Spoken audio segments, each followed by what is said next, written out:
Hi, Carrie. Hello.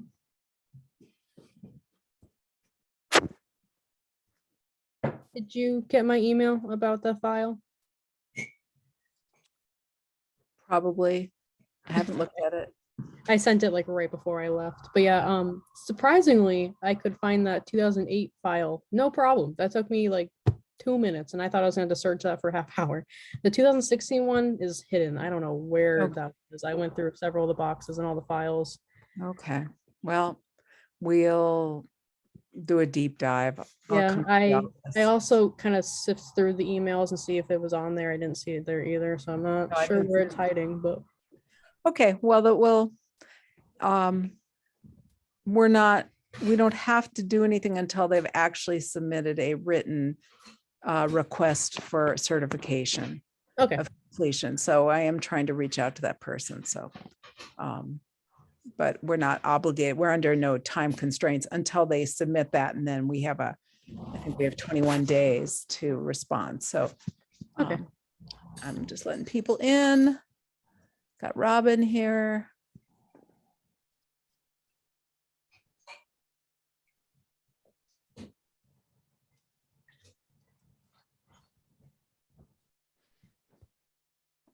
But I don't know if I'm going to be able to go. We're not really sure when I'm going to be able to come into town hall because I've been exposed to COVID. Oh, I'm so sorry. Oh dear. Yeah. So we're waiting to see what that looks like. Were you able to get a home test or anything? You know what? Those tests don't work very well. Because my family member who has COVID is coming up negative on those home tests, but came up positive with a PCR. So I have a whole stack of those, but yeah, I had a exposure recently, like right before I almost came in on Tuesday, but I did 2 tests and they both came back negative, and so did my boyfriend, who was the one that was actually exposed. I'm gonna just stop talking for a second because I want to pull up that public comment document, which I'm not seeing anywhere. Darn. Help. Where would I have stuck that?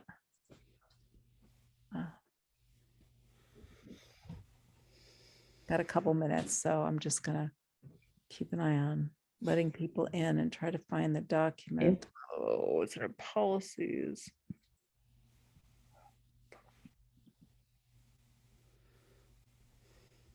No.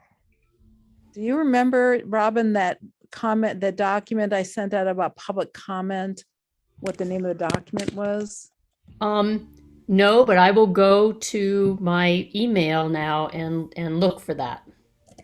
That would be great because I want to open it up and cannot find it. There's Mary. I guess I can go to my email. So I was trying to open up all the documents that I needed. Oh, yeah, I couldn't print them all out, so I just read them all online. I spent the afternoon sitting up in bed reading just to review everything that you said. That sounds very cozy. Glad you could have a cozy afternoon. It was warm. That's good. All right, got another personal iPhone. Did you get it, or do you want me to keep? No, I just found it. So we're gonna start in a minute. And I am wondering, who do we have? We have Robin, we have Mary. I don't think we have Scott and Jan, and I don't see Scott and Beth yet. Uh-oh, I lost you when I got out of there. It wants me to relaunch the meeting. No, you're in. Oh, okay. Do we have any volunteers for doing minutes tonight?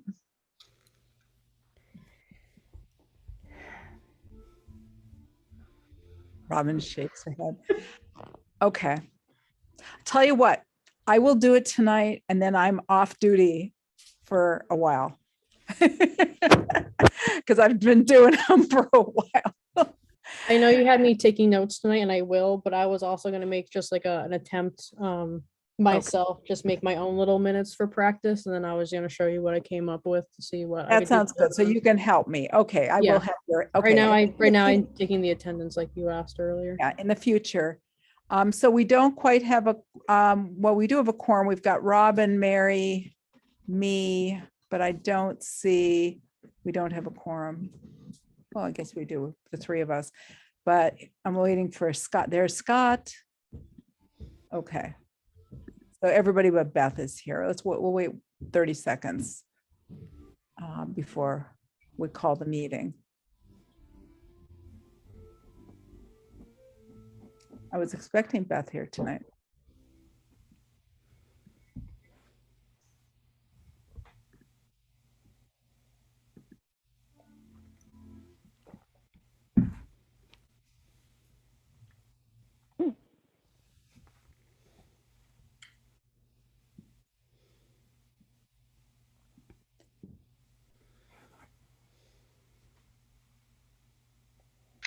Okay, I am making you carry a co-host.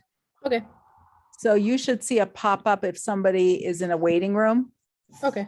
And if you could admit them, because sometimes it's a little hard for me to keep track of it. Okay, we're going to call the meeting at 7:01 for the Conservation Commission meeting. I want to welcome everybody who's come. It looks like we have a big group tonight. We're going to keep the pace going pretty quickly tonight, try to make it a time efficient meeting. But I don't want to let the members of the public know that the ANRAD public hearing that was scheduled for 8:15 tonight is being continued to March 10th at 7:30 at the request of the applicant, and they are not going to be present tonight. So we will open the hearing briefly just in order to vote to continue it, but we are not going to deliberate. We're not going to allow public comment or take in new information. We can't do that without the applicant's consent and without their being present. So I understand that people may have been wanting to participate in the public hearing, and we welcome public participation and comments. But we're just going to ask your patience and to postpone that to the 10th when the applicant is here. It would not be fair to the applicant for us to be having a discussion that excluded them for their project. But before we go further, I'd like to the commission, we will have a period of time later tonight where we'll allow public comments that are not part of the public hearing. So if you came and you want to make some comments, we'll try to accommodate you as best we can because we want to give you an opportunity to participate. But I'm going to ask the commissioners to first review the draft policy that I shared with them for how to manage public comments in the public hearings. Has everybody had a chance to look at that? I have. I do not have a hard copy in front of me because I can't print things out, but I spent time today looking through it, and it seemed to make sense to me. So I'm going to share it right now. Oh, okay, good. Thank you. People see it? Yes. Yep. So I understand there's some hands raised right now, but right now this is for the commissioners to be considering something before we entertain public comments. So please just hold on until we're finished with this piece of this. So the point here, of course, is to support public participation, but also maintain an orderly process and ensure that we have enough time to ask questions and gather information that we need in order to make the decisions in public hearings. So this is the point of the policy I'm suggesting. And I've got it up on the screen. I just would like to get input from the commission and then have us agree on it, what we want to have be our policy for all of our public hearings. Tell me if you want me to scroll.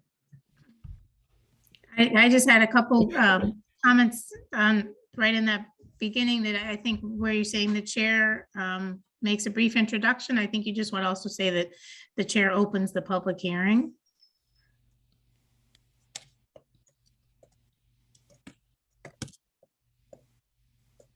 Yes.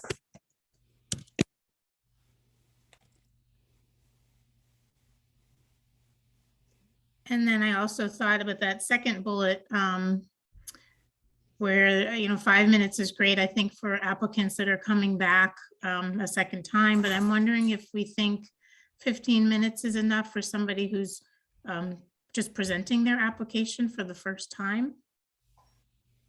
What do people think about that?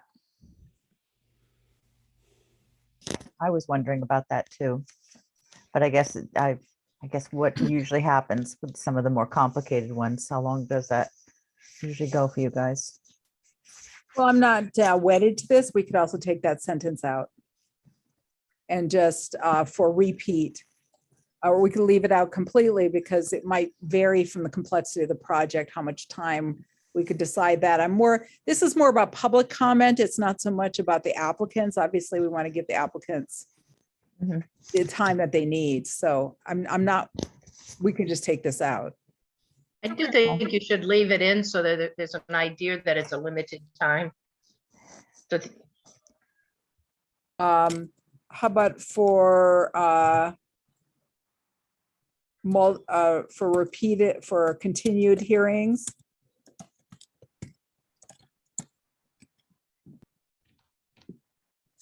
How's that sound? okay. It's fine. Okay. Okay. And so then the public comment period, I just would like to have some sense that in any given public hearing, we would limit the overall public comment period to 30 minutes in total. And that comments would be recognized, commenters would be recognized that way. The chair, and I'd really, Maria's not here, but I really would like to not have the applicant responding directly to the public. I would like to have comments directed to us. And then if we want the applicant to respond, we could give them that opportunity. But I just don't want to have a discussion get out of our control, because people are just starting to engage with the applicant and they're not waiting to be called on, or the applicant's not waiting. Also, the applicant's not waiting to be called on it. That has also happened recently where the applicant wasn't asking to be recognized. So are you okay with all this? I would say one more thing, Miriam, to that Yeah. public comment period. We used to have a statement in South Hadley we'd read off, and it started with, in terms of question period, first it would be the Concom members, and then town officials, then residents, and then non-residents or others, something like that in terms of an order in which people can discuss or ask comments. You can So- think about it. The You know, order but would be Concom, and then on like- officials. Town officials, then residents, and then others. And you can decide where you want to put me and Don. Okay. If we agree to this policy, I can just add that later. Okay, All just as an idea. right, any other edits or comments? Can we move this along? Oh, seems fine. Somebody want to make a motion to approve it? I'll make, Go ahead. Go ahead, Robin. Oh, I make a motion to approve the public comment procedures for the public meetings. Okay, second. I'll Second, second. This is Mary. Okay, Mary David seconds. Okay, David, Aye.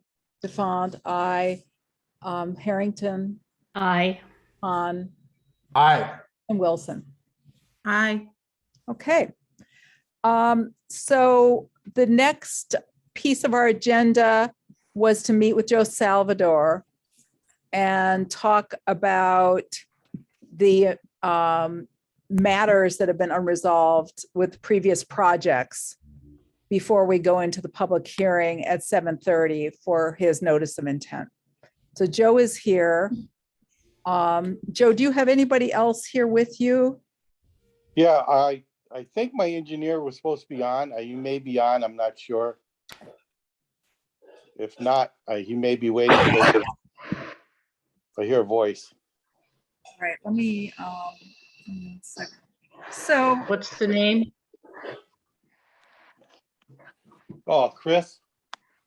I don't know what he's going under. Let me see on his, let me see if he's got his wife's name on it at all or something. Yeah, I had sent him your email and he said he was gonna be on. Okay. 1 second here. Give me a minute. all right. So I wanted to have this conversation because Joe, as you're aware, we've had several matters with you, including an enforcement order that was issued in January for tree removals that were not permitted by the Conservation Commission. And then we had an RDA in March that required a mitigation plan to be submitted before the septic system was installed. We didn't get that mitigation plan. In May, the Conservation Commission Land Use Clerk emailed you saying we were still waiting for the mitigation plan. We didn't get it.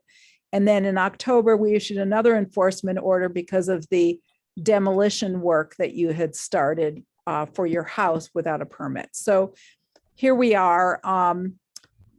And the requirement was that we get a restoration plan for the site as well as a planting plan. And I understand that you've given us a planting plan, which I've shared with the commission, the one that was dropped off at Town Hall.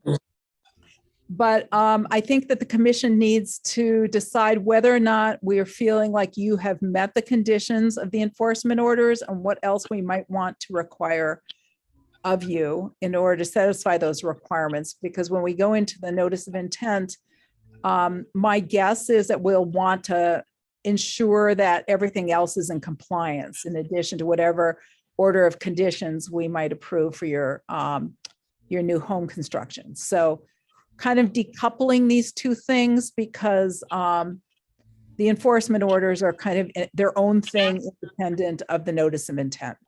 Those are standing orders that we need to resolve with you. So does anybody have any comments to get started with this? Can I just have a question too, when you're Yeah. ready. Please do. You took after the last one, the commission took a walk around the property with the conditions that they put, that they wanted with the extra bales, the straw covering everything, the mats on the back hill. The only thing I had left out of the conditions that you were requiring was the planting plan, which I submitted when you asked for me at the town hall. Mhm. On the thing that the engineer sent to you, a lot of that stuff is all combined. I think he combined it. I don't know if he's on, but I can call. Well, He actually put it on it, so it's a complete plan. yes. So it combines everything together. So it deals with everything that's there. The silt fences. I don't know what I mean. I know you took a walk and you approved some of it already in a prior meeting. So I've drafted a letter that I wanted the commission to consider, and I'm gonna pull that up in a moment, Joe, but I think that we need to kind of, yes, you did have us inspect your erosion controls and we found them to be adequate. So that was one of the conditions of the October, excuse me, I'm blocking the October enforcement order. However, the original enforcement order was requiring mitigation for the tree removals, and it was subject to be approved by the commission, which we've never reviewed a mitigation plan, a written submitted mitigation plan for the tree removals. I looked through our minutes and I looked through my own notes, and we have never considered a mitigation plan. It's never been submitted to us. So I agree. I agree that the notice of intent will resolve many of these issues, but I also just want to point out that these things have to be approved by the commission. all right. But some of that stuff was putting all the extra grass seed, the conservation mix down and all that. And I think when you did the inspection, all of that stuff was also there. And that was part of the mitigation plan from day one when we were going through it. So as far as I knew at our last conversation that we had the information, the only thing that was missing was the last of the drawing that I brought to the town hall for you, and everything else that was You hold on one there. second, please. I'm just going to interrupt. Carrie, can you admit these people? I'm seeing people in the waiting room. Are you getting notices for that? Yes, sorry, I just got caught up Okay. writing. Okay, thanks. If you could just make sure keep your eyes on the screen to admit people, that'd be great. All right. Well, would any of the commissioners like to comment and?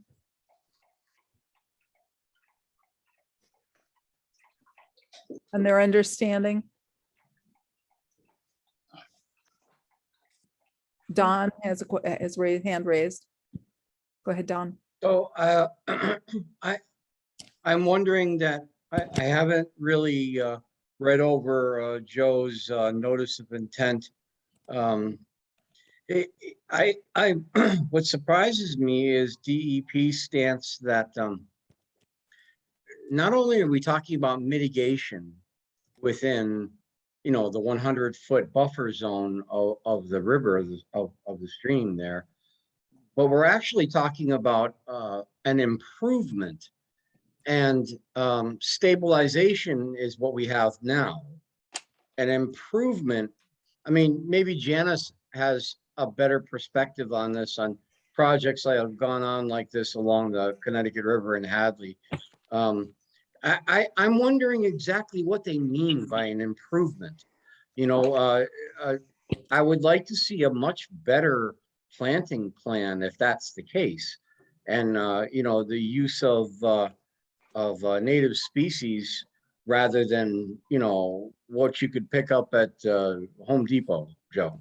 I mean, you really got to to improve the habitat, you have to go somewhere like New England wetland plants and purchase, plants, not shrubs, plants that can be placed in these soils and will survive. That's a tough order. I'm just wondering what kind of clarity we have from DEP on that. Well, the engineer, I don't know if he's on yet, but the engineer on his plan, I don't know if you saw it, he wrote all those plans in it, all those plants. Did you get a drawing of his recent drawing? With Yes, I think we can save some of this for the notice of intent. I think what we need to do really right now is, I think the commission needs to decide what we want for the enforcement order, what has been satisfied and what we're still looking for.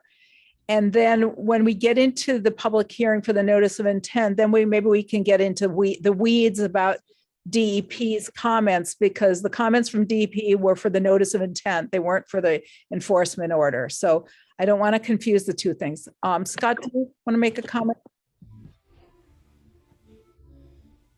If I can get myself off mute.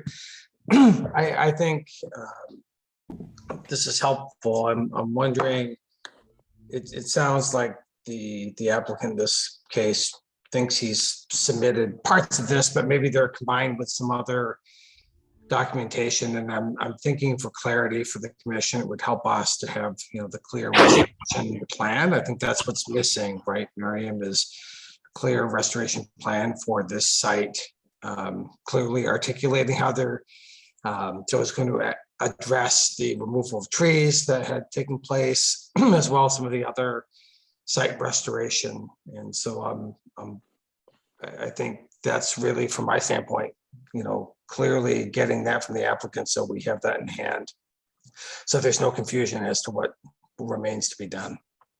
So what I have here on screen share, and Carrie, I'm realizing I never introduced you to our commission, and I apologize. We jumped into things. But folks, Carrie Marshall is here tonight, who is our new land use clerk. Hooray. Yay! So I'm happy that you're here, and we'll have the commissioners introduce themselves in a little bit. And when we have, we're not moving through with this particular issue, if that's okay. But Carrie is not taking minutes tonight. She's just getting oriented and getting the feel of what we do. So everybody can see this draft letter. And I thought just for the sake of clarity, we should give Joe a letter that sort of summarizes what has transpired and what we're looking for. So the first two paragraphs here is really a summary of the chronology. Mm-hmm. And acknowledging that we did approve the erosion controls that Joe installed in October. And acknowledging that he has given us a planting plan because he did. But that I have a paragraph here about mitigation taken from the riverfront regulations, because I thought it would be helpful to get some idea of what restoration or mitigation means. And then I had some possible action steps that we might ask of Joe. And they're in green here or in blue because, I want input from the commission. So a clear map that indicates the types of plants to be used, their locations, their quantities, and distance from other features on the property, such as the riverbank. The map should be consistent with other site maps that have been submitted for the notice of intent and the special permit application, because I did notice that the planting plan that Joe gave us was quite different from the planting plan that's indicated on the notice of intent site plan. So just a requirement that everything be in agreement, there be some consistency. Yes. That all new plants introduced on the property be non-invasive and native plants. For example, I noticed that on the planting plan, there was euonymus. No.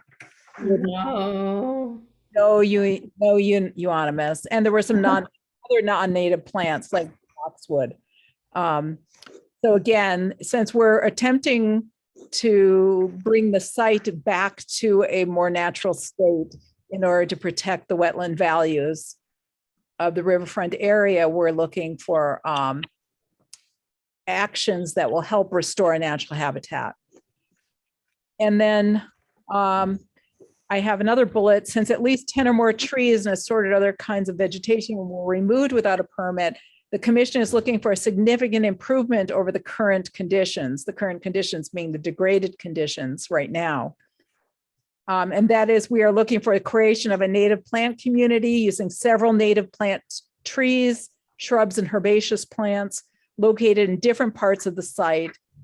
The current planting plan identified only grass lawn, a small number of trees, and several non-native plants.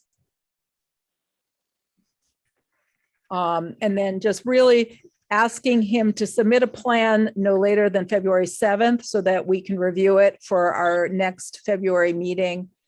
And I'm adding the recommendation that Joe consider hiring a wetland consultant to help him develop such a plan. That's a good idea. Yeah, he needs help. I think he needs help to do this. I agree. I like all of these suggestions. We don't want to design this mitigation plan for you, Joe. That's not our responsibility. Really, it's your responsibility to find out what your obligations are and to present something to us that meets these criteria of restoring and improving the property. So I think in order to do that, you need some professional guidance.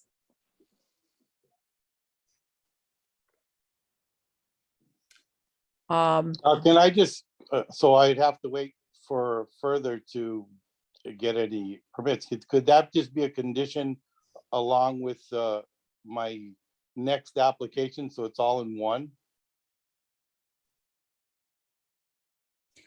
I think that we want to bring the enforcement order. We want to help you bring you into compliance with the enforcement orders in a more timely way.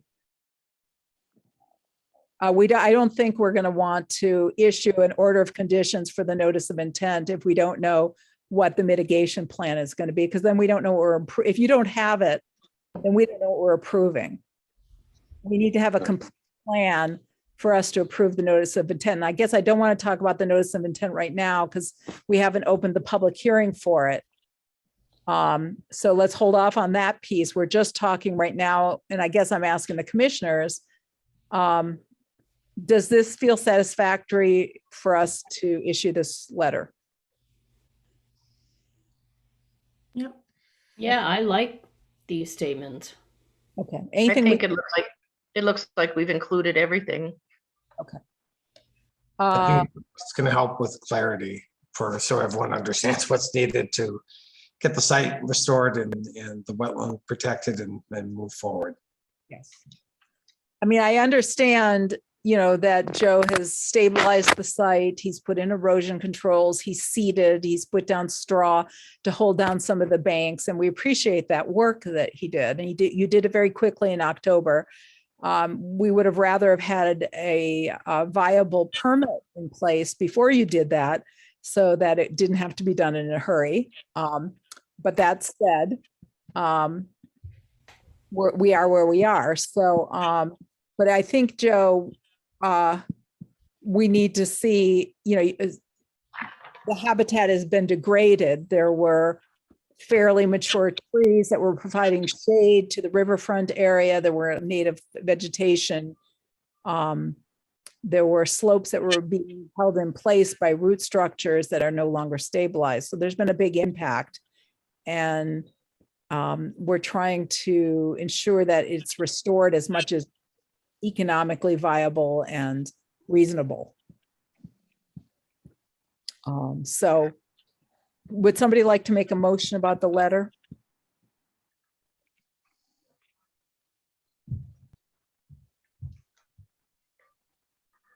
Commissioners? Make a motion to approve the letter as submitted. I'll second. Okay, that was on second. Okay, David? Aye. Stefan? Aye. Harrington? Aye. Han? Aye. Wilson? Aye. Okay. All right, Joe, we will send that to you by email and also by certified mail.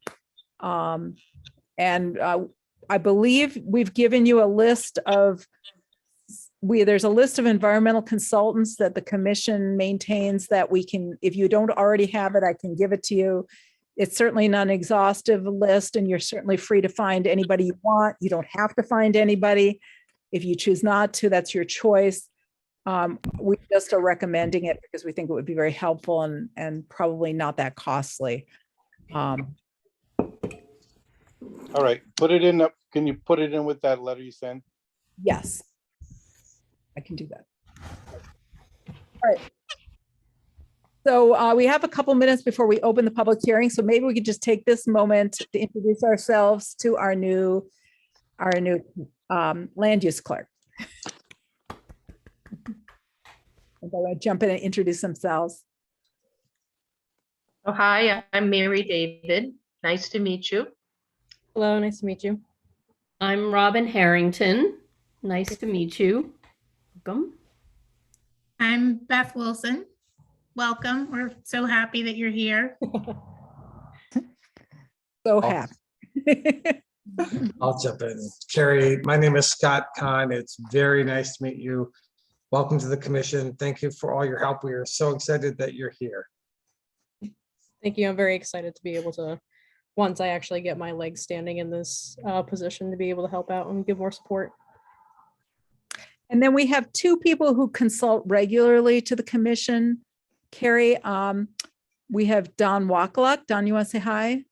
Hey, Carrie, welcome aboard. Hello. Don't be intimidated by the meetings. You'll figure it all out eventually.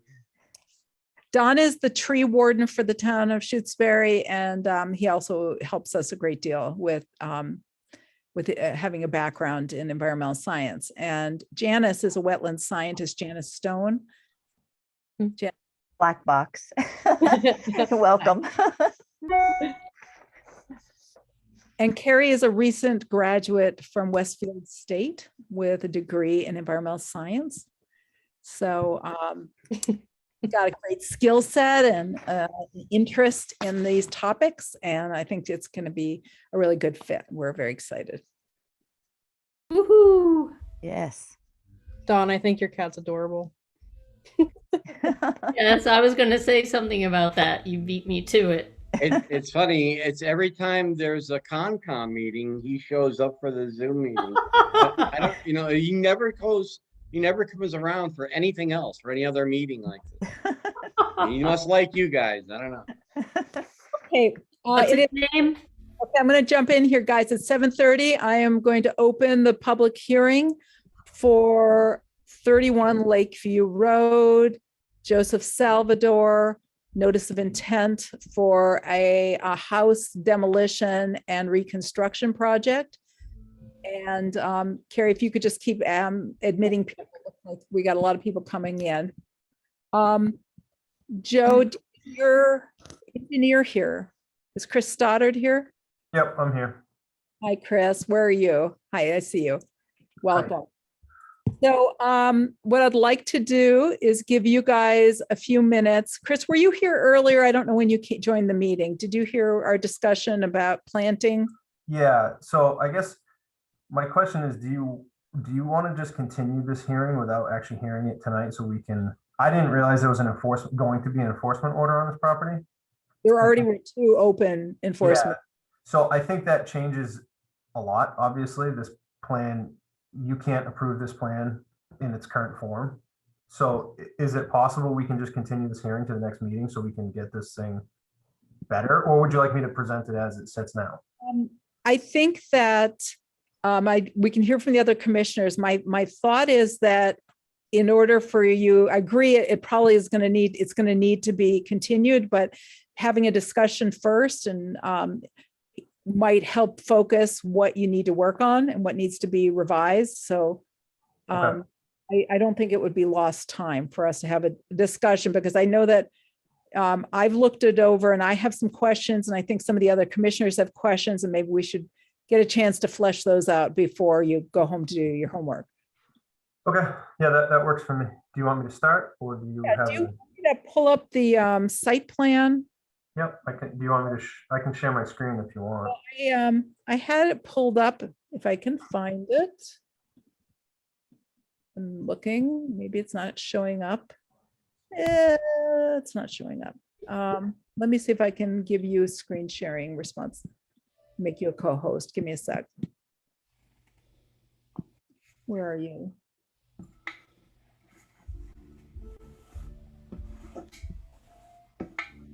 Okay, I just made you a co-host.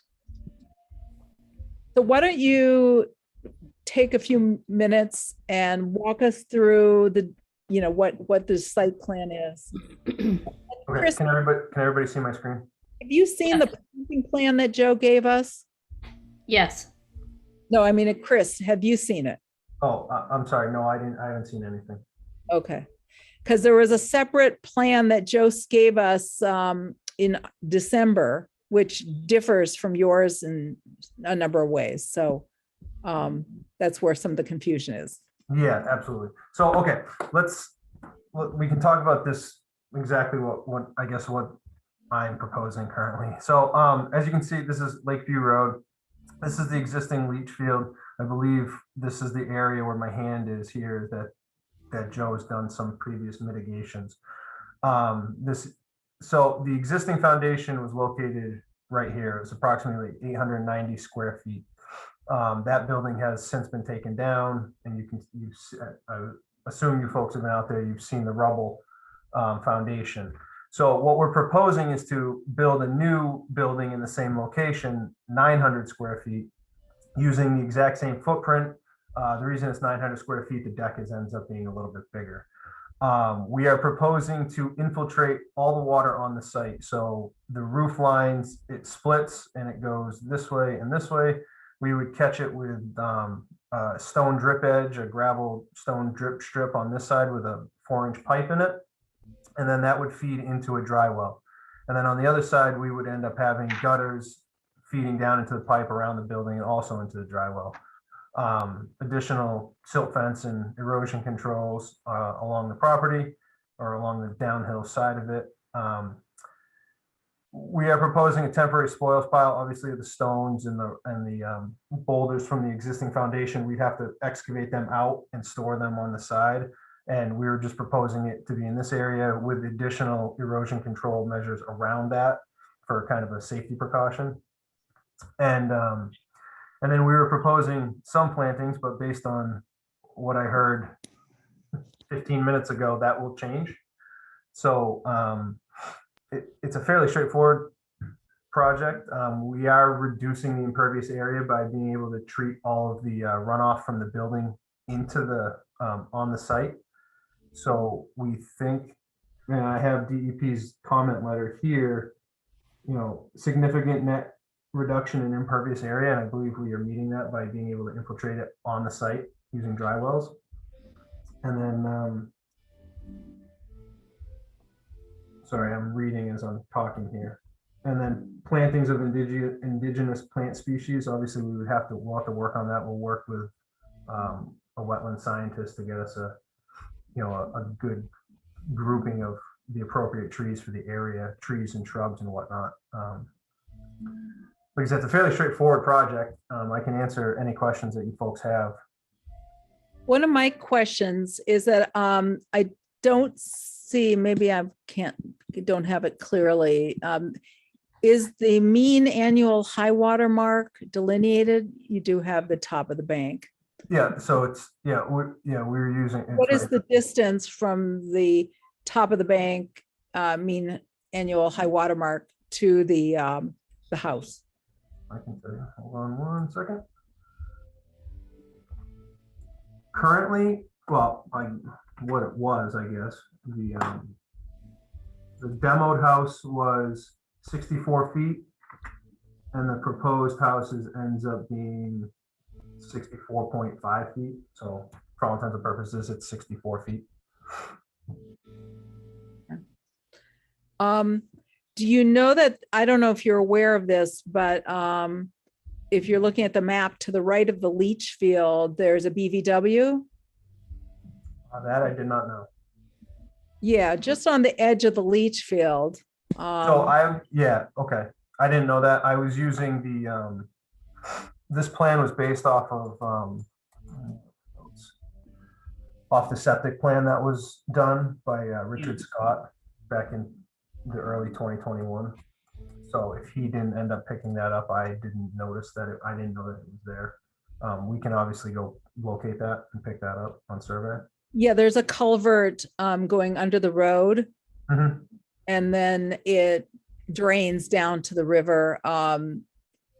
And, you know, it'd be good to have that reflected, as well as whatever plantings. There were, I believe, some trees removed near that BVW.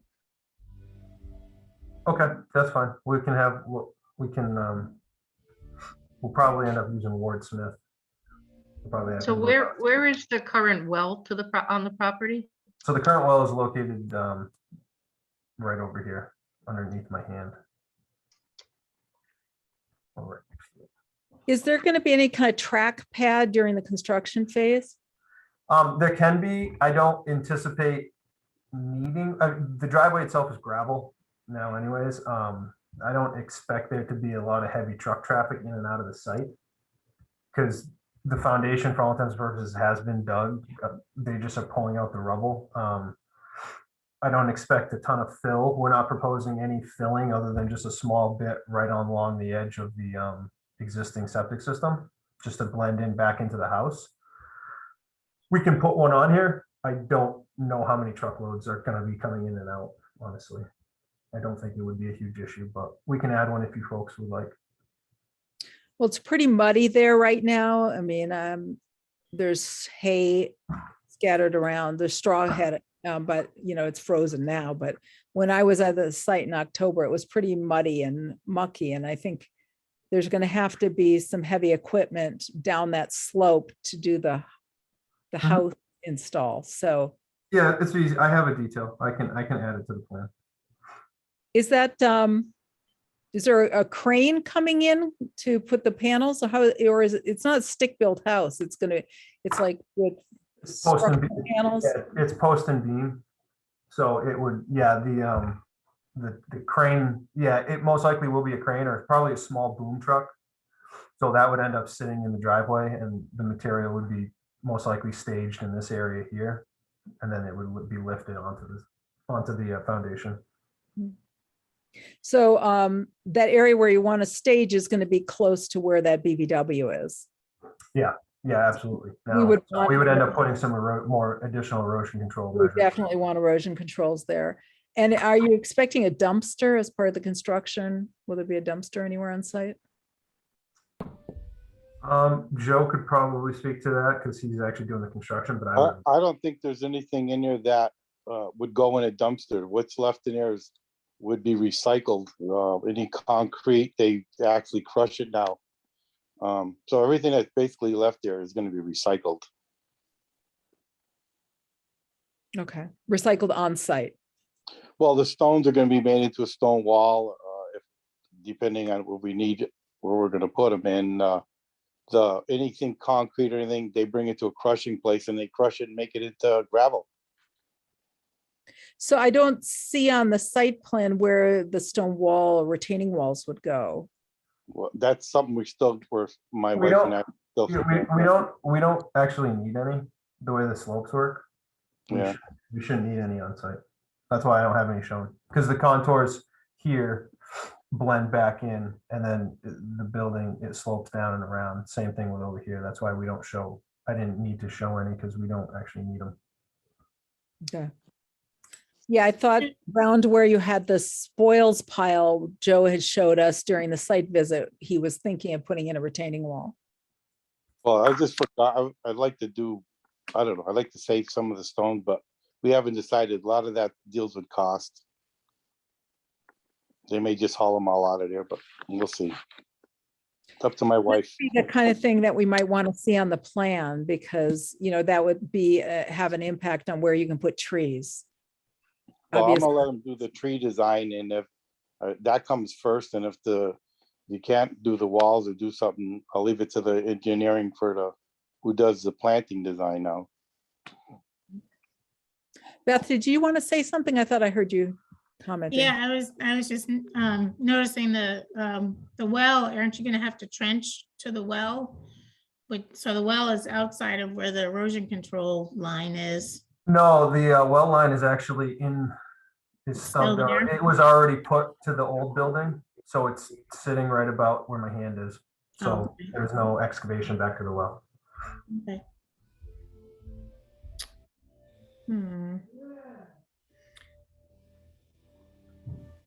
Well, One of the, any other questions or things that we think are what I noticed, Janice, go ahead.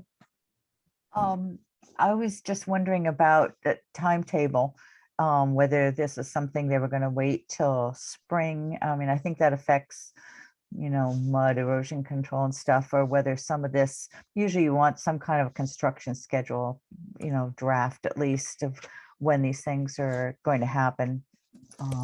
So it'd be nice to have something like that. A lot of the schedule is determined on when the building is available. I don't know, Joe, when the building isn't coming for a little while, I don't believe. Well, it all depends on when I can get the foundation in. So is the building And if I could one get the piece? foundation in before the spring, it would be great, because I would have no mud. It would all be in place. But again, I'm running out of time. Well, but we never know what our weather nowadays. All of a sudden, we could get a big a warm end of it, and to put the foundation, to replace the foundation right now, since the hole is already dug, most of it, it's minimal as far as that end of it, because the hole's dug already. Is this a pre-built house then that's just being plopped on the Yeah, site? it's a post and beam house that's already pre-built, so they Okay. just come and put it together. Actually, they can put it together within 3 days. Like a kit, right? Okay. Yeah, it's a kit house.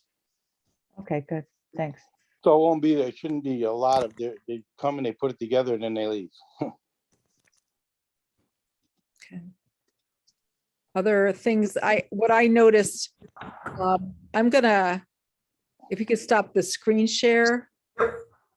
I'm gonna pull up the planting plan if I can. I'm gonna try and pull it up. Let me see if I can get it. All right, here's the planting plan, and I'm gonna try and screen share it. It seemed like Zoom was not wanting to recognize it. but here it is. Yep, now it's recognizing it. So this was the planting plan that we got in December. And as you can sort of see, it looks pretty different. It has from the, it's also reversed in direction, but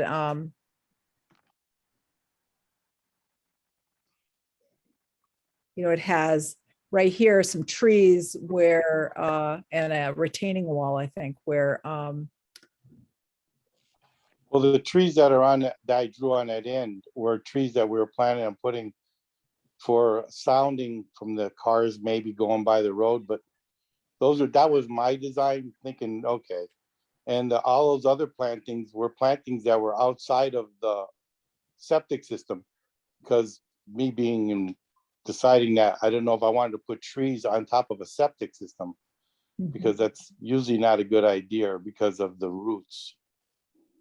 yeah, I think you have some, it looked like you were planting some shrubs on top of the septic system. It's hard to tell, but it looks like you had trees right here, number 5. Those are outside, those are all outside of, those are on the hill, but that's outside of the actual septic system. Okay, and they're at least 10 feet away because you don't want to be within 10 Right, feet. right, it's outside because we got on the design, they had sloped the system. So all of those numbers you see, the 6, 5, 4, 3, those are all outside of the septic system so that the roots wouldn't ruin it. So what's confusing here is that you've got some trees here along the road at 292, these trees, but on Chris's plan, that's part of the driveway parking area.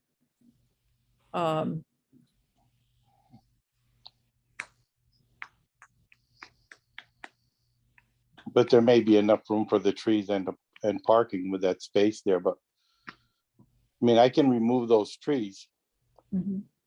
That's not I mean, there's no trees, there was no trees there before, it was just a grass hill. So There were trees over in this corner, right? the only trees that were in that corner were the trees that were taken down part of the town. Those right there were the ones that were hanging over the road that were dead. Okay. So I didn't take any trees off of that corner. The only trees that barely came down were the trees for the septic system. Okay. And all the other, in the front, I never touched any of the trees in the front of the house or facing the water.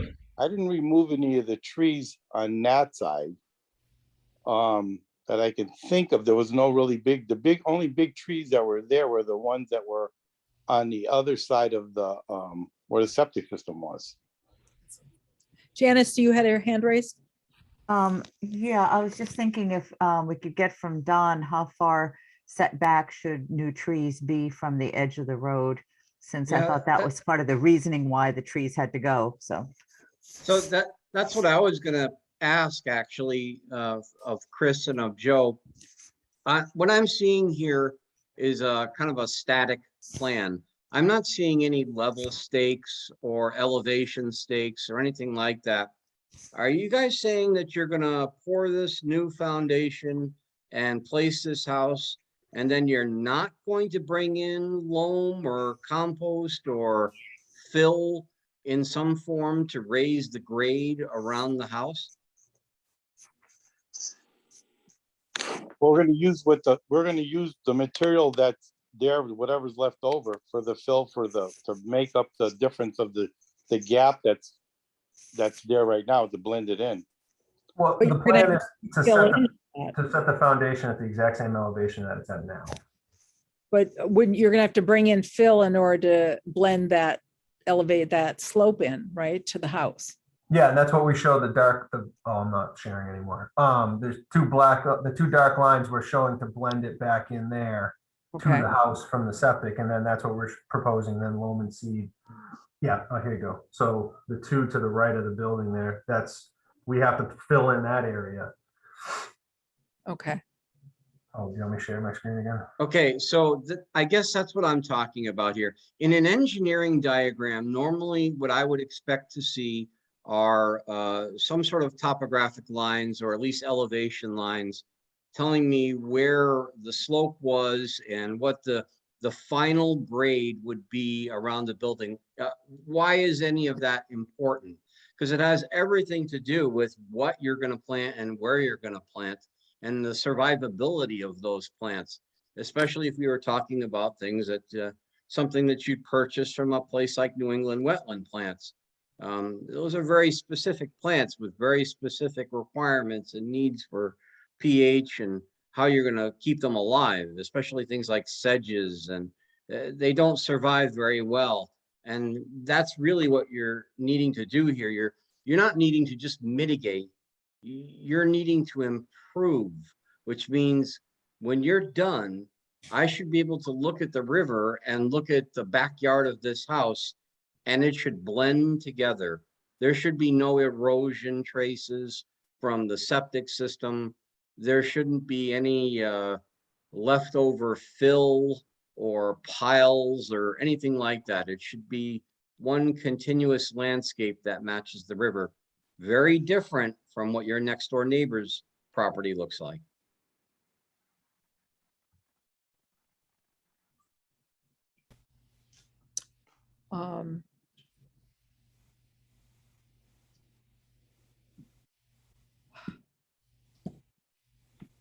One of the things, any other questions? No, I guess I just want to make a comment. I mean, I feel like if Ward Smith was who you go with to help you with a restoration plan and a good planting plan, I think if you work with him and then Chris also working together so that you have a good restoration planting plan and then a good NOI construction plan for construction of the house, and like Don said, having topographic lines like the grading lines is needed. I think if both those things can be worked out, I mean, Ward Smith would definitely help with what are the good plantings for this ecosystem. You know, Don mentioned some sedges and things, but I'm not sure, you know, this is a riverfront. It's more of a wooded environment. It may be more, you know, I'd like to see some mature trees since that's what you took down. But you do want to have a nice wooded riverfront coming up. And if you're filing a notice of intent in riverfront, one of the obligations is general improvement. So I don't know, that's what I hope to see, is that Ward Smith, you know, works with you, works with Chris Stoddard, and we get two good plans here that show restoration for the enforcement orders, but also a good proposed NOI. I think Ward can really help with that. Or someone.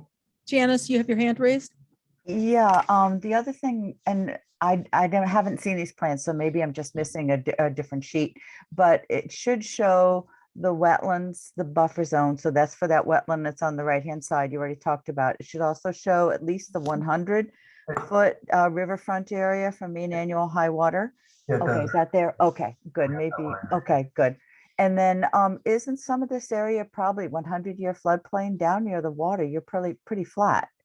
And I'm just wondering if there's floodplain down in there as well.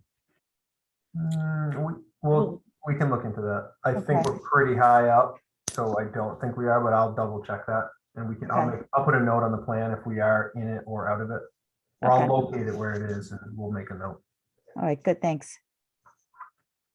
Are there other pieces of the notice of intent that we think are incomplete that we might be looking for more information about? Because I think we want to make sure that Joe and Chris get a pretty complete picture of what we're looking for.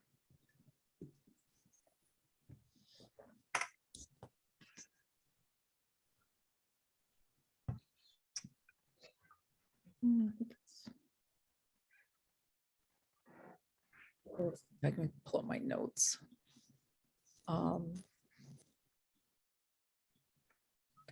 You know, I think in terms of stormwater, I think you guys covered, and I think what you're proposing is great. Thank you. I'd like to, you know, as I mentioned, I'd like to see the full landscaping plan. So, you know, I'd like, if you're going to put in hardscaping, If you're going to put in walkways, if you think there's going to be retaining walls, I'd like to see what that looks like and where it's going to be. Because right now, the way the plan is written, there's areas of slope over here away from the leach field at this far side, which I don't know which way is north here. Can't see. But North is down. so the so the northeast corner, it's slow. It's a sloping area, and it looks right now like the plan was really just to have it grassed over. I'd like to see much less grass around the house. I mean, I understand people often want to have some grass lawn area around their homes, but I'd like to see a design where that's limited, maybe no more than 10 or 15 feet, and then to have trees and native plants, shrubs and other plants stabilizing those slopes, or if necessary, maybe some retaining walls. I know you've got a pile of beautiful boulders on your property, Joe, so you've got some raw materials to work with for holding up slopes. You got a lot of stuff, actually. It was a nice pile. Other people feel that way or differently?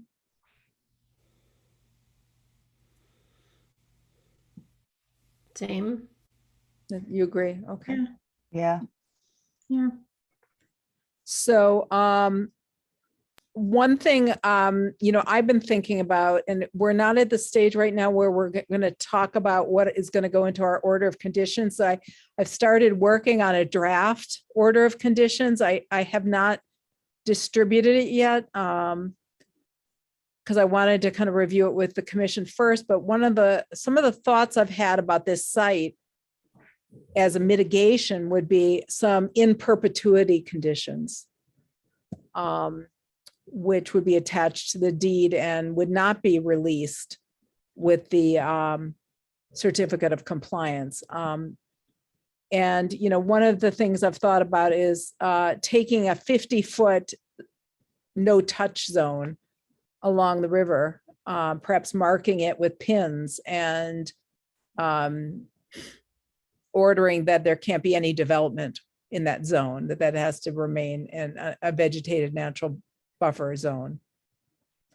So that was one of my thoughts. Another thought I had thinking about conditions would be that the dry well, maintenance of the dry well be a condition in perpetuity. So any future owners would need to know that they are responsible for maintaining that dry well, because the whole point of it is to reduce impervious surfaces. And then the other thought I had was of saying that there can't be any more increase in impervious surfaces. So future activities can't put in paved driveway, walkways, things like that.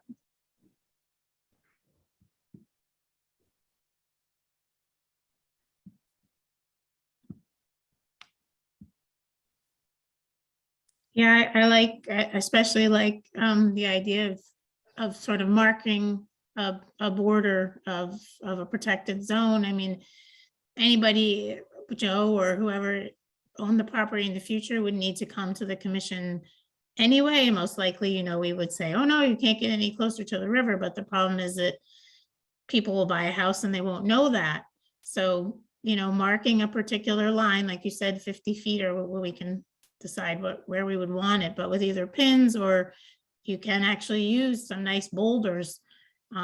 Sometimes people use bird boxes, things like that, to mark a line where there could be no development any closer to the river. And then it would be, like in a deed restriction kind of thing, but actually have a physical barrier on the site is a great idea.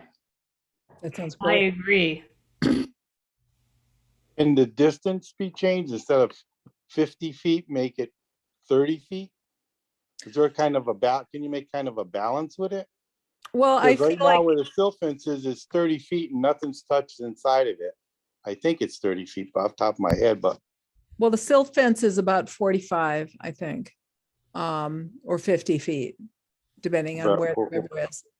I mean, I mean, my feeling, does the number have to be 50 feet? If you're gonna put something in the deed, do you have to make it 50 feet? Or is that up for some sort of a discussion? well, right now your septic system leach field goes down to about the 50-foot line. And the existing erosion controls are about at 50 feet. And the whole point is trying to maintain a natural vegetated habitat, Joe, that is going to be a mitigation for the damage that's been done to the property, because remember, we're not just looking here at, you're building a house and what's reasonable for a house. We're also thinking about the enforcement orders and the idea that there had to be some restoration and mitigation for those tree removals and other activities. So And one what of Janice, one of the ways that you can mitigate is by putting certain areas on your property or on an alternative property into a kind of permanent conservation status. One of the mitigation options is that, a proponent can take a different piece of property and propose to put it under restriction or in protection for a site that's already being developed. But, I'm assuming that that's not an option. Well, I have the piece of property on the other side of that little waterway on the other side of the septic system, which could be part of that whole strip of land between the two houses. Because we don't see the property boundaries here on this. Because they got quite a bit of land on the other side of the septic system that goes to the next door neighbor. Could we get the next time when you come back, could we see the whole property boundaries on this site plan so we can see the whole thing in total? Because we can't see any of that right here. Yeah, now that this is kind of ballooned into a little bit bigger thing. Yeah, we'll locate, because we have to locate all the wetland flagging on that BVW anyway, so we'll end up showing all the property lines. Mhm. We'll show And the what the entire actual, property. and what the actual distance to the riverbank is. Yeah, we'll add, yes. And the delineation for that wetland. Correct, yep. Right, so you'll get that on here too. So we'll be able to look at it. Well, I think maybe we should make those decisions once we can really take a look at the property as a whole, Joe, and see what it all means in terms of acreage. Though I am inclined to support the idea of there being I think 30 feet, in a riverfront area, the first 50 feet are usually, the goal is to protect those the most.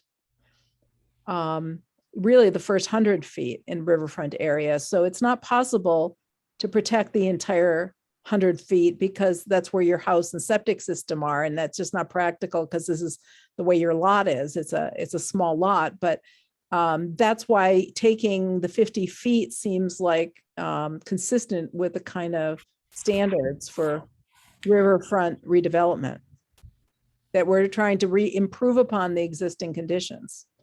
Otherwise, it's really, you have to be proposing and showing us how you're going to improve upon the conditions. It's really kind of like your responsibility. We're making some suggestions here but ultimately, to approve the permit, you've got to be able to demonstrate that you're meeting those standards. And I think that Chris, and if you use Ward, they can help you understand what you need to do. But the regulations say, that's the burden is on you to demonstrate that you're meeting those standards. Am I right about that? Am I understanding this? Yeah. Yes. Right. So, we're not just pulling this stuff out sort of arbitrarily. We're basically us making some suggestions, possibly in the interest of a kind of a dialogue, but ultimately it's going to be your responsibility to show that you're meeting these standards in order for us to permit the work. So we want to help you, but we also need to kind of be aware of what our responsibilities are for protecting these resource areas. And you've got to be able to show us what you're doing to protect the resource areas, because that's your obligation with riverfront area. one thing that Janice and Beth were sort of alluding to was, not changing the type of plantings, but improving the type of planting so that you get back that lost shade that was there from those shade trees. I kind of like Miriam's idea of a demarcation line within, 50 feet of the river shoreline, using a permanent planting like river birch or white birch, or something that is more appropriate for a riverine system. I mean, I think you could even get away with something like maples even in that sort of a situation. But you see what I'm saying, is that you can mark out that line that way, and that would be a permanent way of keeping that land demarcated. Well, the thing is that trees are ephemeral to some extent, and it's possible that if the trees were damaged, that the line would creep. So I mean, I like the idea of either boulders marking it or some pins, some marker pins, so that when there's future surveys, if the property is ever sold, it can be reestablished where that line is. There should be something that can be referred back to. So maybe inobtrusive pins at some intervals on the property that could be refreshed if the property is going to be sold. We've done that with other projects. We've had those kind of requirements on other projects, a kind of a no-touch zone that's tied as a perpetual condition for a notice of intent. So that is something we've done. All right, well, you guys can think about that.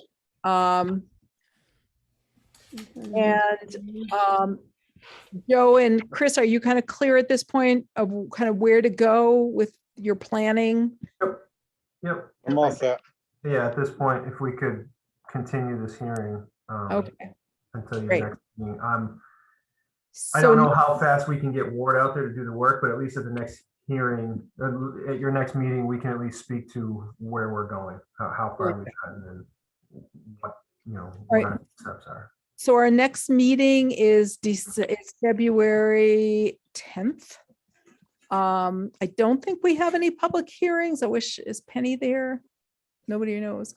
I don't think we have anything scheduled yet. The ANRAD public hearing is scheduled for March. So, we could continue this to, we can continue this to 7:30 if you'd like. Yeah, that's fine. Like I said, I don't expect us to be ready for you to rule on it, but hopefully we are moving forward, and hopefully we'll have had Ward out there by then anyways, and we can at least get started. So.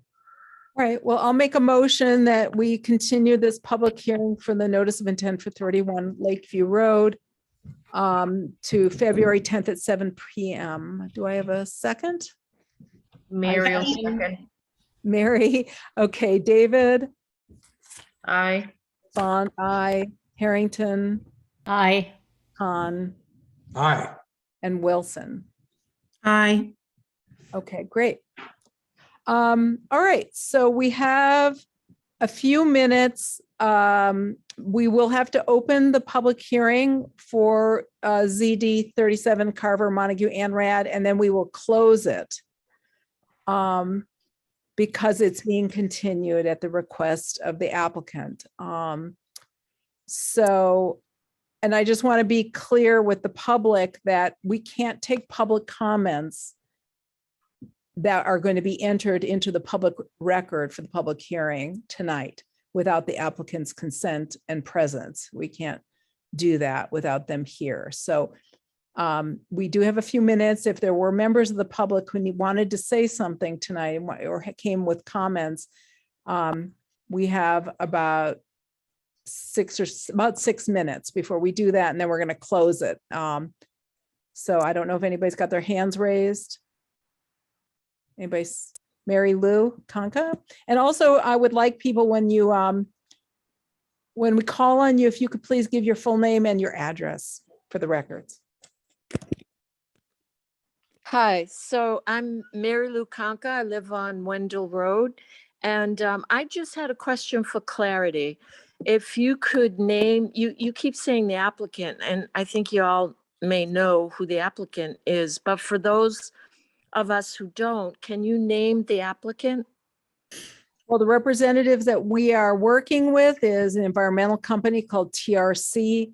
And I believe they are working for Coles, WD Coles Company. Thank you. And Ken Holt.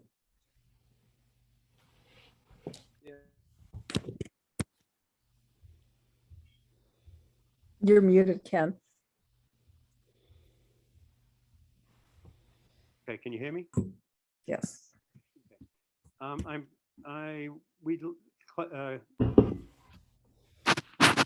and I would like to make a small video presentation, about 5 minutes, if that's acceptable. It's up to the commission. We want to entertain that now at this point. It depends, I guess, on how many other people want to make public comments. There's a lot of other people on the call. I don't know if other people are wanting to make comments. So it'd be helpful if people would raise their hand just so we can get a sense of how many folks we're thinking about here.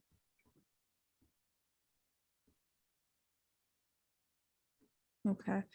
Well, we've got 4 minutes, Ken, until we have to open the public hearing. Would that be enough time?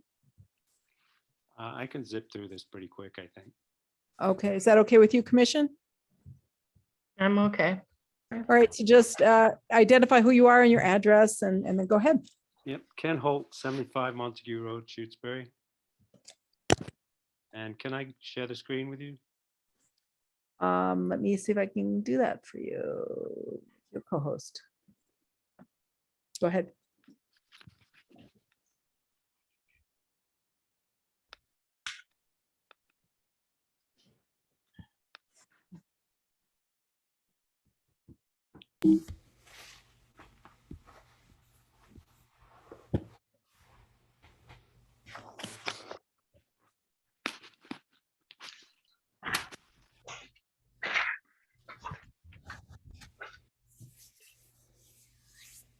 Okay, so the area that we're concerned about is bounded by Montague Road, Leverett Road, and Wendell Road.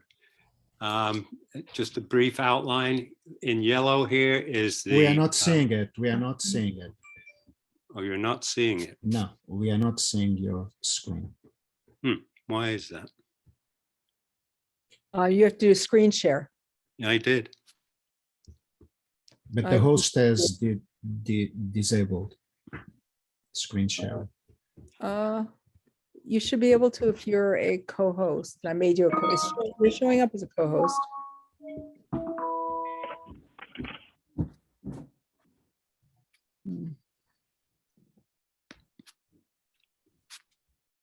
I don't know. Are you seeing it now? No. I have it up on my screen. Sometimes Zoom takes a while to make up its mind.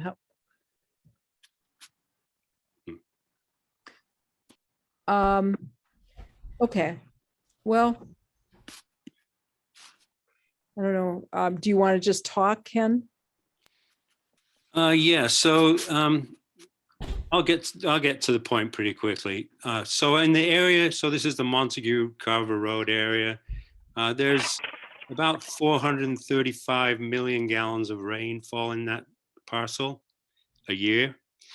And there are a number of ways that water gets out of that parcel and into our water system through streams that come off the property, off the parcel, down through Roaring Brook into a couple of beaver ponds, and then cross over into that huge aquifer that's on the southern side of Leverett Road from Montague. The ANRAD currently is only within the boundary of the parcel, as if the wetlands isolated from the world, kind of in a vacuum. So the flow goes in multiple directions out of the parcel. It goes north into an aquifer up into Leverett. It goes south into the aquifer that runs all the way down through Leverett into Amherst. More immediately, it goes into the water supply of a lot of houses on Montague Road. It's a critical recharge area. So these wetlands are not geographically isolated as the ANRAD might have us believe. There's a hydrological network of streams connecting the wetlands that recharge our wells. So even within the parcel boundary, though, and I think this is one of the reasons that. And I'm going to have to cut you short for a second. We're obligated to open and close the hearing. We have to open the hearing exactly at 8:15. If you could pause this comment, and I'll let you go back to finish your comments in a couple minutes after we continue. Is that okay? That's fine. Okay. It's 8:15. I'm opening the public hearing, the continued public hearing for ZD 37 Carver Montague ANRAD. We have been advised by TRC that they're not prepared tonight for the public hearing and have requested that we continue the public hearing to our meeting in March, Thursday, March 10th, I believe, at 7:30. So I know Emily's here. Emily, I guess you're just here. Is that right? That is correct, Miriam. Emily Stockman, peer reviewer for the Conservation Commission and professional wetland scientist. And I'm just attending this evening in case any questions come up from the commission and the public. Okay. I think we probably should not be asking you questions within the public hearing because the applicant is not present. And so maybe once we close this hearing, or not close, once we continue the hearing, if anybody has questions for you, Emily, we can entertain those. If that's okay. Am I correct about that?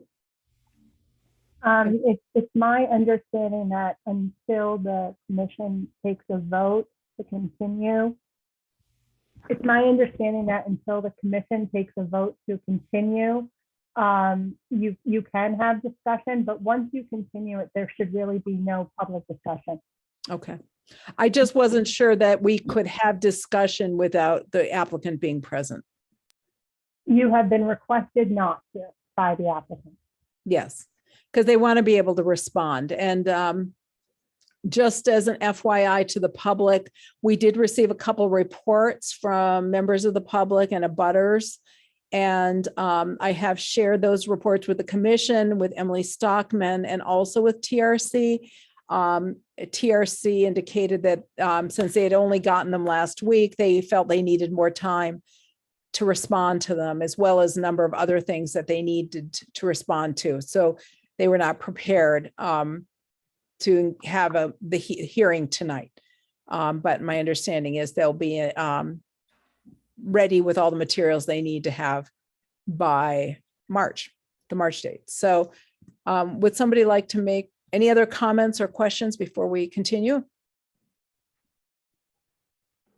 Commissioners have any questions? So will Emily be there at the next meeting too, to go over her findings? Yes, that is correct, Mary. I will be present at the next hearing as well. Thank you. This is Janice. I just have a question. I'm a little confused in terms of allowing conversation about the project if the applicant has asked not to have one. I'm just not sure whether inside or outside the public hearing that's correct or not. Maybe Emily is better at being able to explain based on her experience. Janice, this is Emily responding. Yeah. It's been my experience and based on conversation with Mass DEP that any discussion can only take place until the formal vote to continue, and then no discussion should take place. Okay. Thank you. You're welcome. But my understanding is that because we opened the hearing at 8:15, comments made before that would not be part of the public hearing. Is that correct? Yes, but once you vote to continue, there should be no discussion. Okay. So my read of that for you, Ken and Carlos, is that we're not going to be able to continue the discussion about the ANRADs. You're welcome as members of the public to make comments, but they're not going to, if it's about the ANRAD, we're going to not take comments about the ANRAD once we continue the public hearing, because we don't want any confusion about what's in or what's out of the public hearing. It's just going to create an unnecessary level of confusion. And we're not accepting new information when we continue the public hearing. When we're in the hearing, we're receiving information or collecting information, but when we are outside of the hearing, we are not receiving information. I have a different question. Yeah. It's not about the NRAD. Okay. Okay. So you Oh, want I to make a motion that we continue this until the March date. Did we have a second? I I second. second. So that's for March 10th at 7:30. And Harrington seconds. So David, Aye. Font, I, Harrington, Aye. on, Aye. and Wilson. Aye. Okay. So Carlos, you had a question that's not Yes. related to the ANRAD. Go ahead. It's not. I have a question about the bylaw itself and the way that the commissioners understand the bylaw. And if I really would appreciate if you could explain your understanding, because it seems that myself just as a resident have a different understanding than you might have. And so as I read the bylaw itself, it says that the purpose of the bylaw is to protect the wetlands, related water resources, and of course you know this, and adjoining land areas in the town of Shutesbury by controlling activities deemed by the Conservation Commission likely to have a significant or cumulative effect upon wetland values. And the key terms for me here are wetlands, related water resources, and wetland values. And it does seem that the purpose of the Conservation Commission is to enforce this bylaw. So my question is, what is the Commission's understanding of related water resources? What are related water resources? We all sort of understand what wetlands are. What do you consider to be related water resources?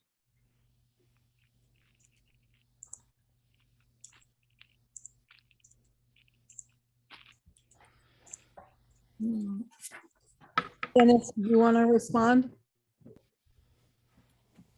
Yeah, at least some of them are things like the 100-year floodplain, and it could be vernal pools, the buffer zones, those sort of things.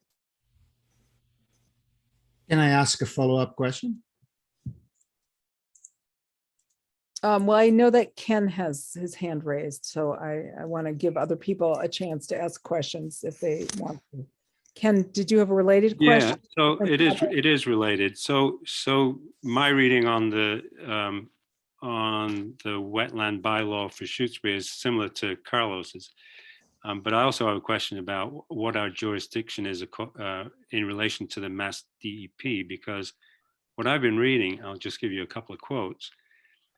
Commissions with wetland bylaws or ordinances have independent of the DEP authority to assert jurisdiction over activities in or near resource areas. And I believe that some of these areas that are planned for development are actually resource areas for our drinking supply. I also read from the WPA that they do not permit municipalities to engage in the siting of solar except where necessary to protect the public health, safety, or welfare. And so for me, those statements and the statements in the bylaw would suggest that you have jurisdiction over that, not just the immediate wetland, but wetlands and streams and the water supply of people downstream of these, some of these developments. Can I maybe I'll try to respond. And I guess I feel like, we have a number of other agenda items tonight that we have to get to. So I'm not sure how much time we can really spend delving into this. I think that you're correct that if there are projects before us or work being proposed near our jurisdictional wetlands that are either covered by the definitions in our local bylaw or the Wetlands Protection Act, then we have authority to review those projects and issue orders of conditions if there's a proposed work or project affecting those resource areas. If there's no work being proposed or work being proposed is outside of the buffer zones for any of those resource areas, then we have very limited, if any, jurisdiction. In the case of the ANRADs, there is no work being proposed. That's not what an ANRAD is. There's no projects. There's no solar projects being proposed as part of the ANRAD. The ANRAD could be used for a later subdivision. I realize that's not the intention of right now of the owner of the land, but theoretically the ANRAD is not specific to the solar projects. So that's not what we're reviewing right now. There's no solar project before us. So we can't comment on that. If we do get a notice of intent before us that has to do with a solar project or any other project, then we do have latitude and some authority to review those impacts or potential cumulative effects, both under the local bylaw as well as the state regulations. But we don't have authority to impose orders or conditions when there's no permit application before us.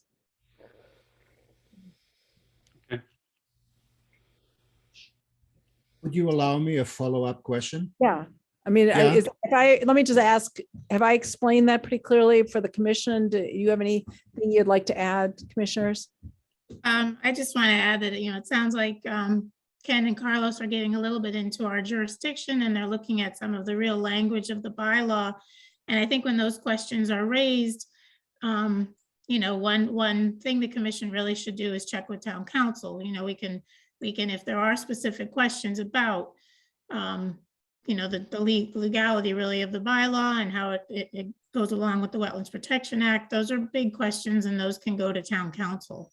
Can I also suggest that along those lines that we try to find out from DEP exactly what the jurisdiction and the limits on that jurisdiction are? I don't know what you mean by the limits of that jurisdiction. Who DEP's jurisdiction? So what I mean by the limits is are we confined to the immediate parcel, or can we look at what goes on outside the parcel in addition to the inside? My understanding is that if there's a notice of intent before us, yeah, and I know that this is probably related to the petition and the request that we consider perhaps a hydrogeologist as a third-party review, or civil engineer perhaps.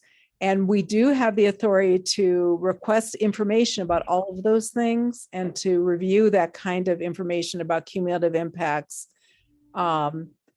when we get to that stage where we're actually reviewing a project. But we're not reviewing that kind of a project right now, so we can't get ahead of our skis. Okay.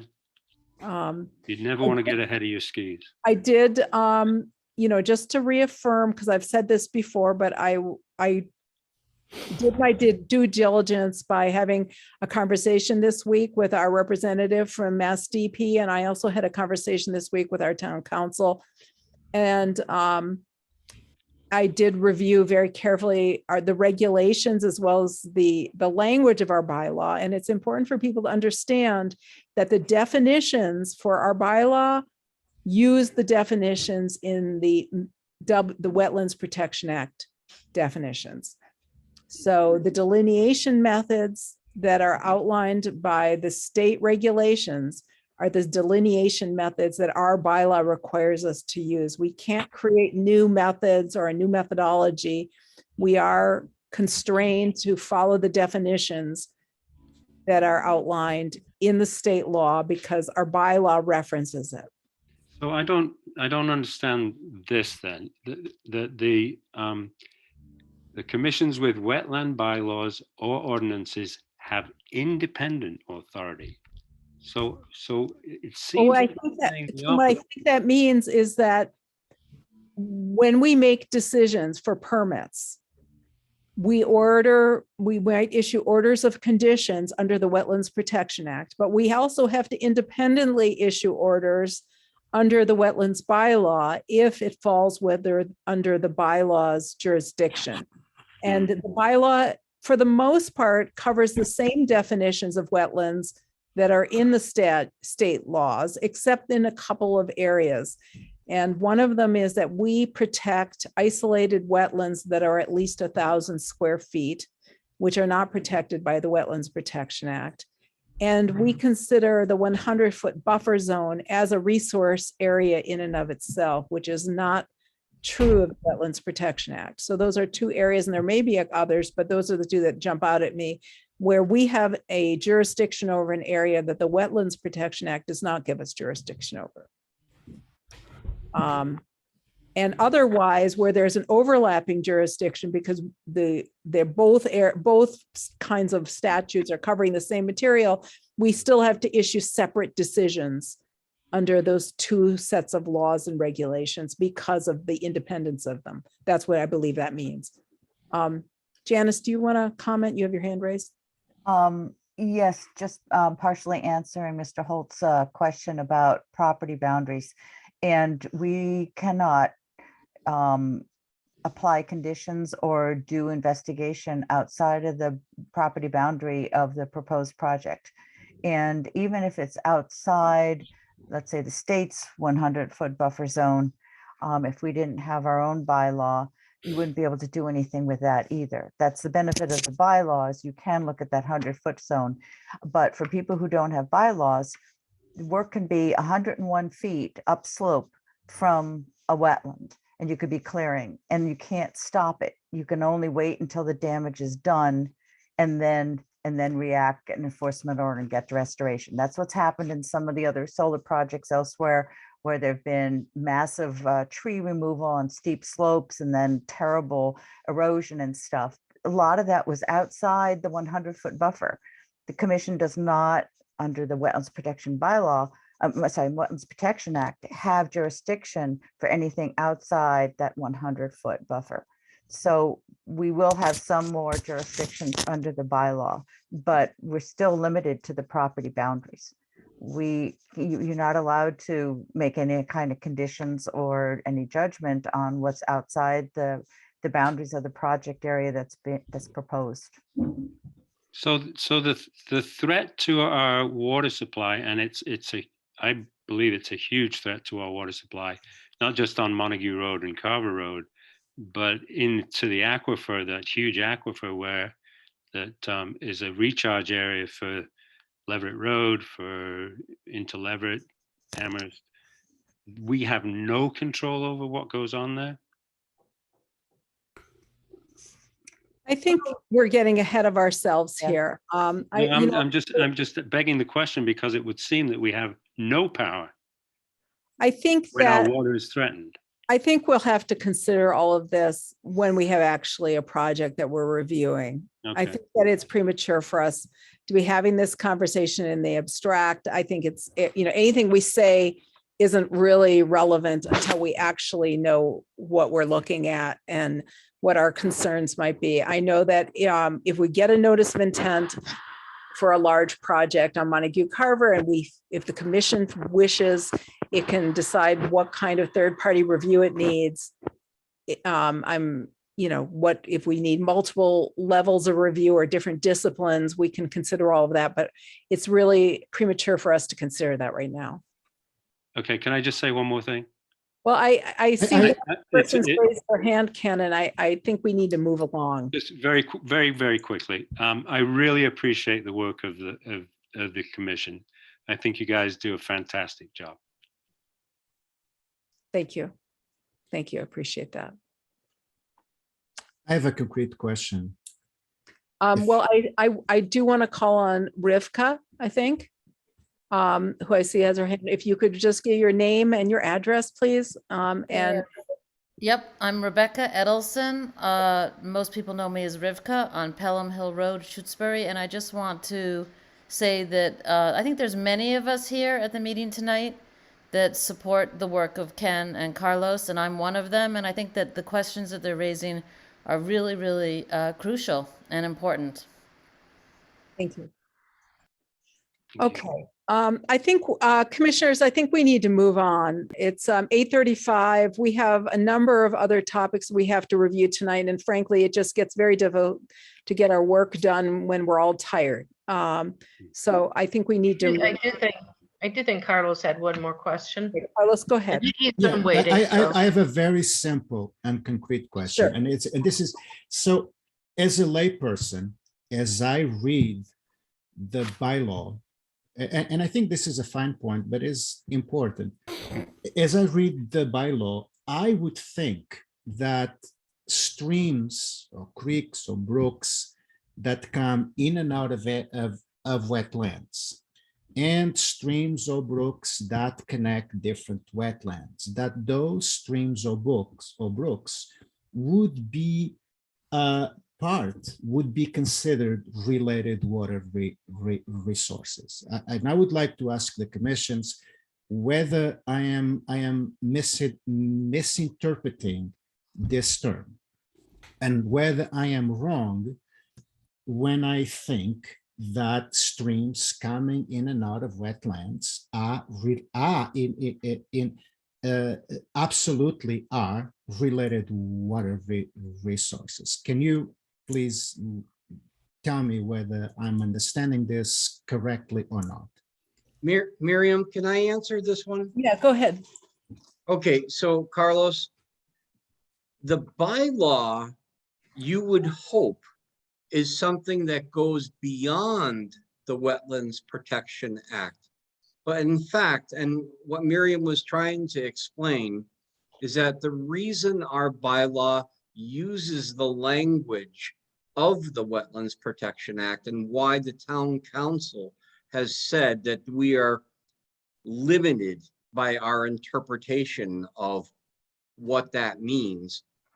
You're talking about how regionally, or in a larger landscape view, streams and rivers are part of a much larger hydrological system. And if I may just sharpen your question up a little bit.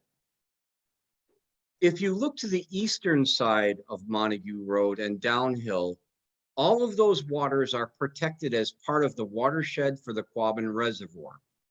If you look to the western, or to the left side of Montague Road and towards Leverett Road, none of those waters are protected, except in that one is an outstanding resource water. It's a cold water fishery. The problem that you're presenting for the commission is that it goes beyond their purview. Your question really is for the state and for the DEP's interpretation of what regional impact this project or suggested projects would have. Their focus, the town's focus right now, is just on the ANRADs and just on the boundaries that are drawn by those ANRADs, which are then reaffirmed by an independent reviewer. I know that seems like a convoluted answer for you guys, But honestly, I feel like you're wanting to look at this in a regional way, and the Concom can't look at it in a regional way. They can only look at what is contained within the ANRAD boundaries. Thank you. I would like to get a poll from the commission about whether we feel we've had enough discussion tonight. We do have other agenda items, and we've tried to accommodate, since we have a lot of people here, allowing for some discussion, because it is important for for the public to be able to participate, and for us to hear what your thoughts are, and for us to have a give and take and a dialogue about some of these questions, and they're important. So we thank everybody for coming and for participating, and you're all welcome to come back. Beth, go ahead. I think there'll be a lot more opportunities for people to have questions and to have inputs as we move along this process. I think so. So I just want to I'm make ready. Sorry, go ahead. I just want to make a simple clarification that I'm not sure if this will help Carlos and Ken at all, but streams certainly are wetland resource areas. So if it's on the site and it's a stream, if it's intermittent, there's regulations for intermittent. If it's perennial, there's different regulations. So if it's within the site, certainly the Concom looks at that as a resource area. And when you're looking at these ANRADs, sometimes the streams might not be that obvious, because where she's marked the wetland boundary is starting at the edge of the BVW that's actually on the sides of the stream. So they may have taken a stream and then they've got wetlands that's on either side of the stream, and that's where their delineation is starting, and they're moving out from there. So there may be some streams that you know are on the land that may not pop out at you when you're looking at the ANRADs. That's just a clarification, but they are being looked at if they're on the site. Yeah. And we should not be discussing the specifics of those, of that particular ANRAD at this stage, because we're not in the hearing. Okay. So let's move on. I think that's where we're at right now. Ken, can you lower your hand, or did you have something you needed to add? I'm sorry. All right, let's review the minutes that we need to approve for this week. We have the November 11th minute. Has everybody had a chance to look them over? I finally got them done. I want you to know it was a lot doing these minutes. It was a lot of work. I am so grateful to you. I'm not even going to say how long I spent this afternoon Yes. reading all of these minutes, getting ready for the meeting. Okay. Right. So for the November 11th, any edits? I didn't see anything. Looked And great. good job on it. Good. All right. Motion to approve. Miriam I make moved a to motion to approve. approve. I'll move to approve as submitted. A second. Second, Mary. And David, Aye. DeFont, aye. Harrington Aye. and Wilson. Aye. Okay. Aye. Then we have, did I forget you? Sorry, Scott. Didn't mean to. Okay, then we have the December 9th minutes, also quite long. So any comments on those? No, they're great. Okay. All right, motion to approve. Miriam moves to approve the December 9th minutes. Second. I second.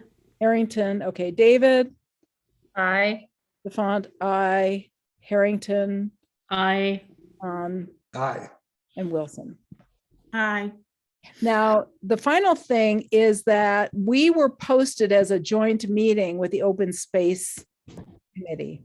They have approved minutes, but technically, because it was a dual meeting, we should review those and approve them as our own minutes. So I circulated those I don't know if everybody got a chance to look at them. The December 16th meeting, I don't know who was there. I was there. So I'm going to move that we approve those minutes for the December 16th meeting. Do we have a second? I second. Okay, Wilson seconds. So David, Aye. DeFont, aye. Harrington, Aye. on, Aye. and Wilson. Hi. All right. Next on the agenda, let me find the agenda to disappear from me. So the next thing for minutes, is Penny still there? Yes, indeed. Hey, Penny.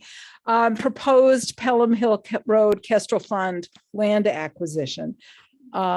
We don't have anything to update on it right now, but Well, actually, you do. I think your last meeting was prior to the determination of eligibility being approved by the Community Preservation Committee. that's right.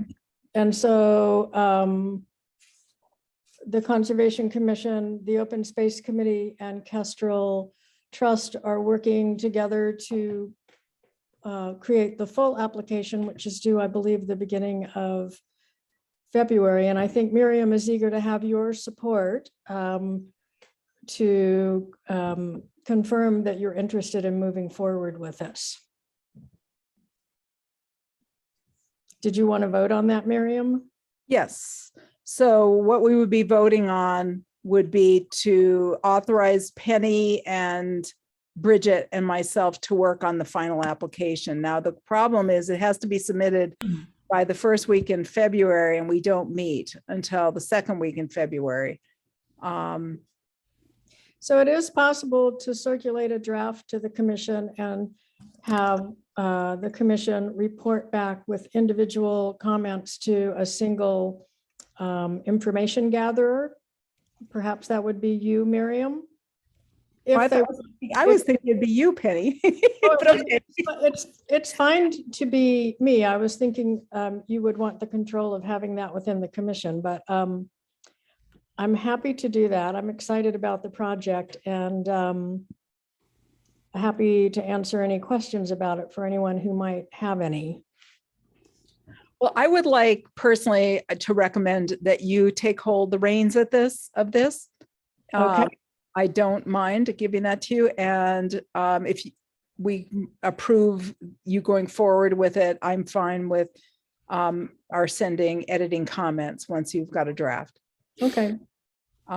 So I'm going to move. Do we have discussion? Okay, I'm going to move that the commission authorize Penny Jakes to draft and submit the CPA application for the Pelham Hill Road land acquisition. Have a second? Mary, second. Okay, David, Aye. DeFont, aye. Harrington, Aye. Khan, Aye. Wilson. Hi. Okay, great. Thank you, Penny. Do you want to take a few minutes and give us the update you wanted to give us about Southbrook?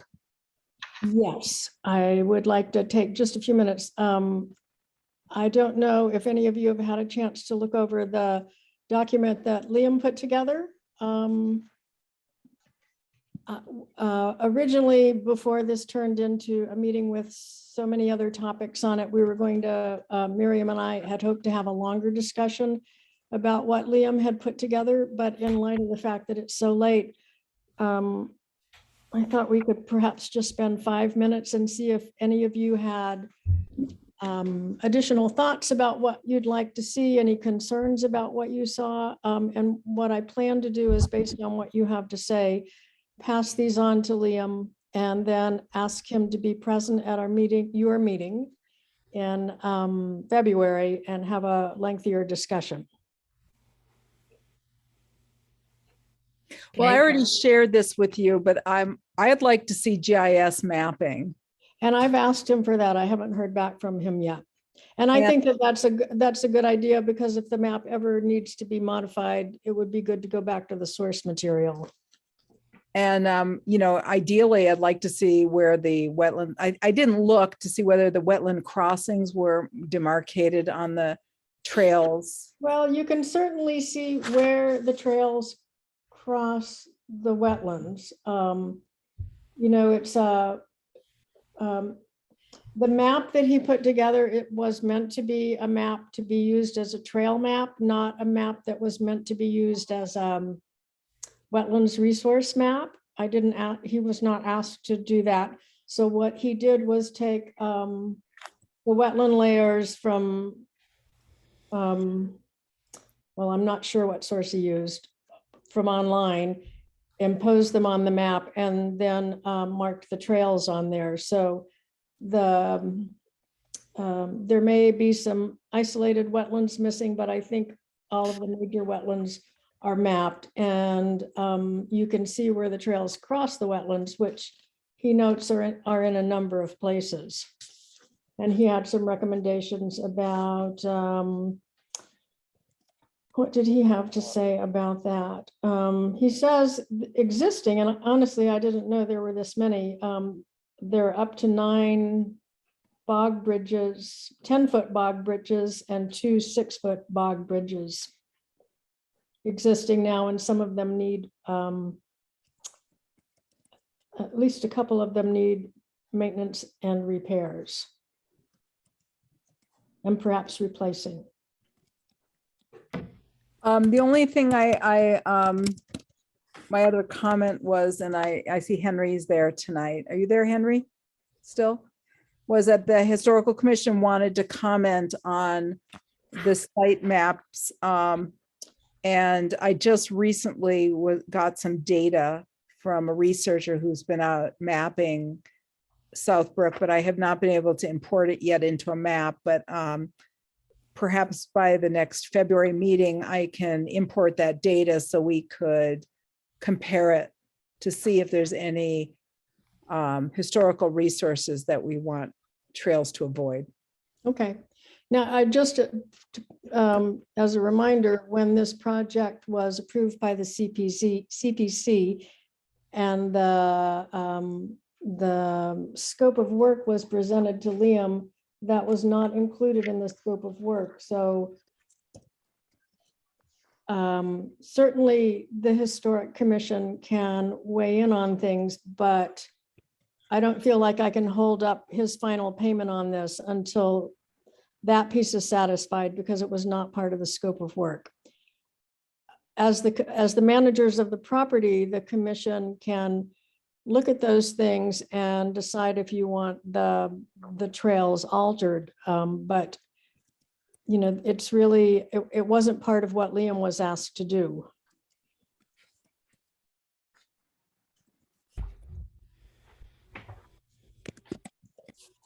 Did anyone else have a chance to look at things and has any concerns or comments? I know, Don, you've been out there quite a bit, and Janice, you know the property very well. So my thought here was, Miriam, you know, you should be able to, at some point, once this is in a GIS format, to use the data layers that Liam produces or has produced already to put on your Historic Commission map, rather than vice versa. You know what I'm saying? Yeah, I'd like to be able to do that. That's why it'd be great if we got a shape file from Liam that we can. And as I said, I've asked him for those. I asked today after you requested that. I haven't heard back from him. Okay. So But I don't I agree with many reasons it's important to have that level of information. Yeah. So I don't think these things are mutually exclusive. I think that we can go ahead and pay Liam, for the work that he was commissioned to do. And then the commission can take a look. If the Historical Commission provides some feedback, we can decide if we want any of the trails altered. I think there's time to do that. Nothing's going to be done Anytime soon. Anytime soon. So I think there's plenty of time for us to consider that. Okay, I do have 2 quick questions for you. One of his recommendations was and I need to clarify this with him, but as I read it, I believe he is indicating that blaze trails be marked in the Lake Wyola portion of the property, which for those of you who are not that familiar with it is basically the northern half of the property. And his statement, let me just see what it says here. It says, I think he has his words reversed. I think he means the South Brook Conservation Area, which is the southern part, consists mostly of woods roads and low quality user-made trails. He recommends not including those in the Blaze Trail system, and I would actually like to see the trails increased. So I'm going to ask him why he doesn't think some of those trails, particularly the woods roads trails, can't be blazed and incorporated into a larger loop system. So that's one thing. And then, well, that actually was my one suggestion to him. Okay. Janice, I see you have a question. Yeah, I just wanted to say, I don't think that, I mean, whatever the wetland mapping source he used, maybe it was DEP or something, doesn't show all the wetlands, because even if you look at the start of the trail, his photos number 3 and 4 that he calls the mud holes, that's part of a large wetland. It's really part of the sort of boggy land that stretches from the edge of the water out into the woods. And there's some of those old bog bridges there, and it's more than a mud hole. It's part of wetland down there. And I realize he's looking at it probably at off times of the year and stuff, but I think that at some point, I guess the Conservation Commission would have to look more carefully at where the wetlands are. And I wondered about closing that first part. I know it's a main access, but there's so much wetland, but I guess if you can put the bog bridges in, then, that'll be okay. Better than everybody just trampling on it now. Scott, what did you had a comment?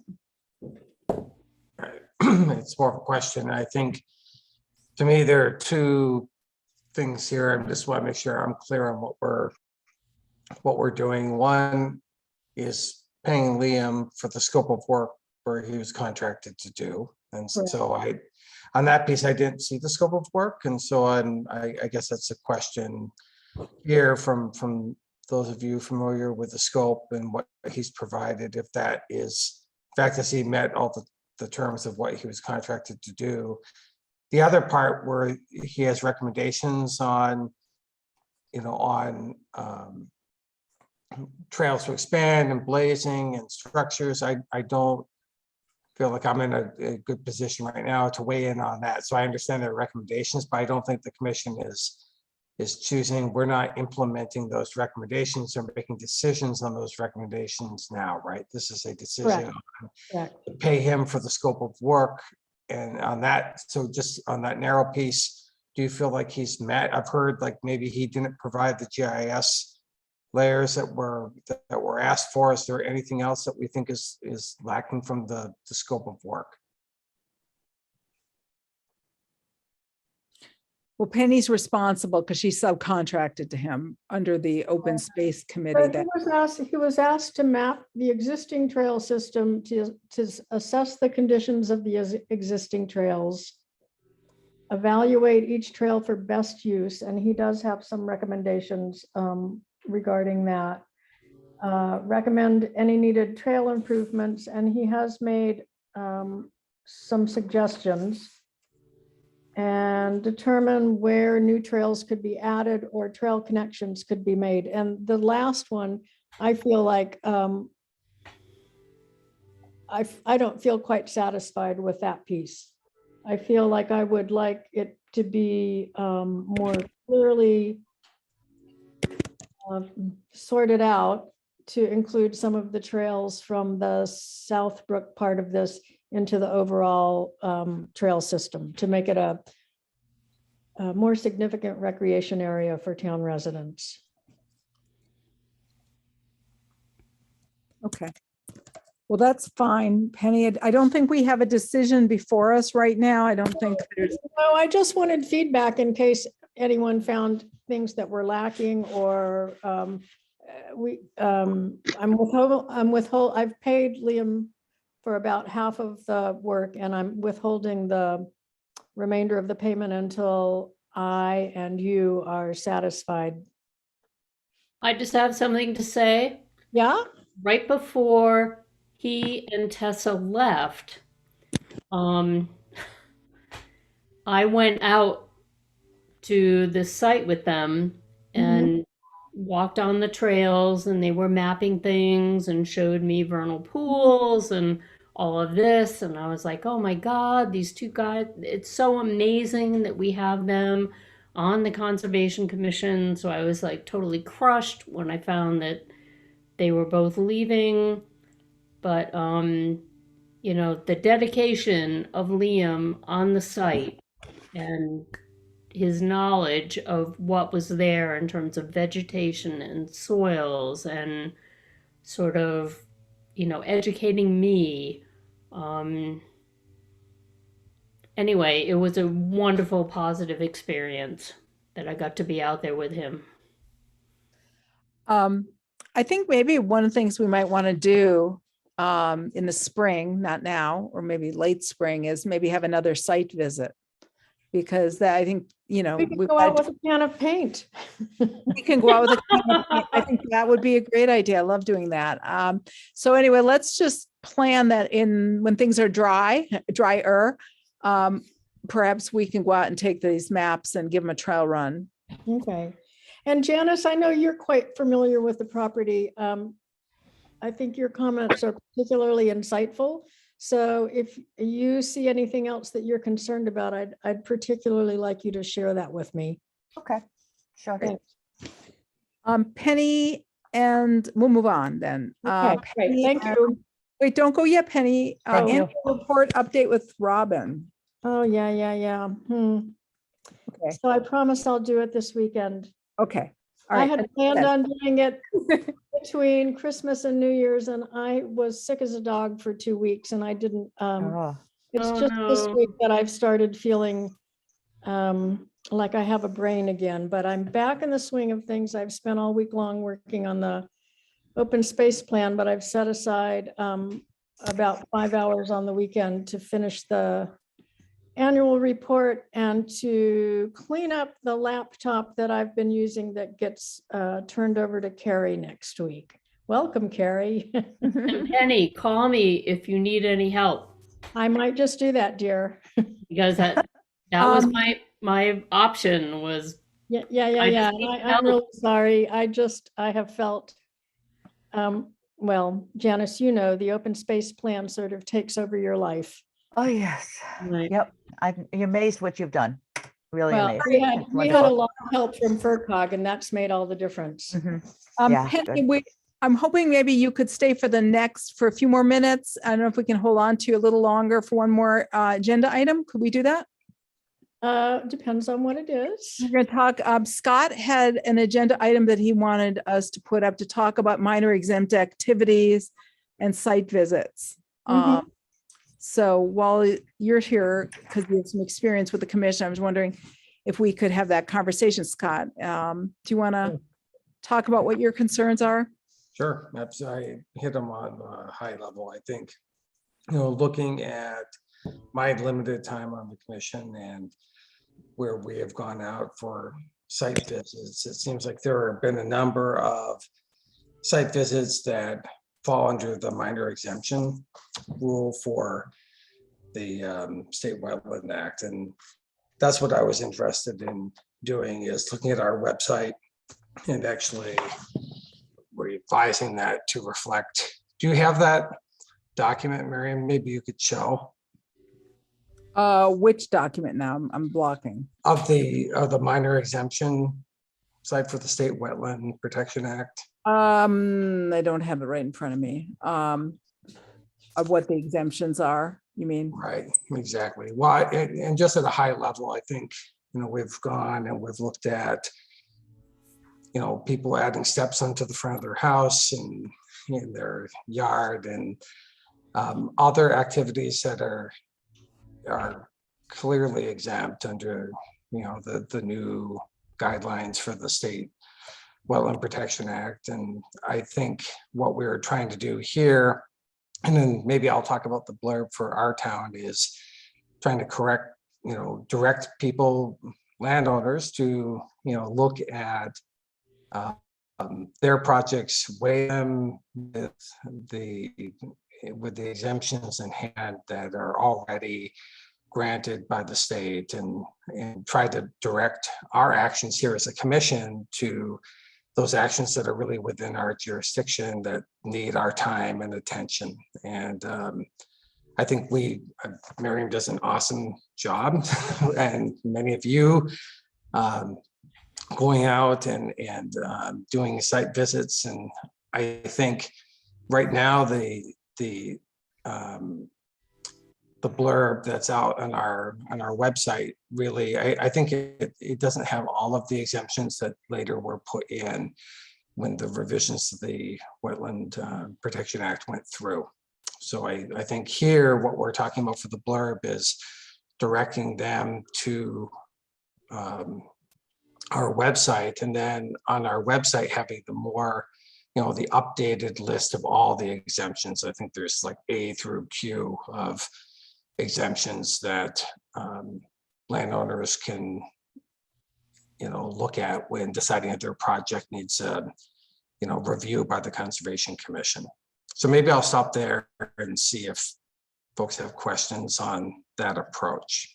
Yeah, just to summarize the conversation, because Scott and I talked about this, there are a couple of links on our website to brochures. One is a couple from DEP.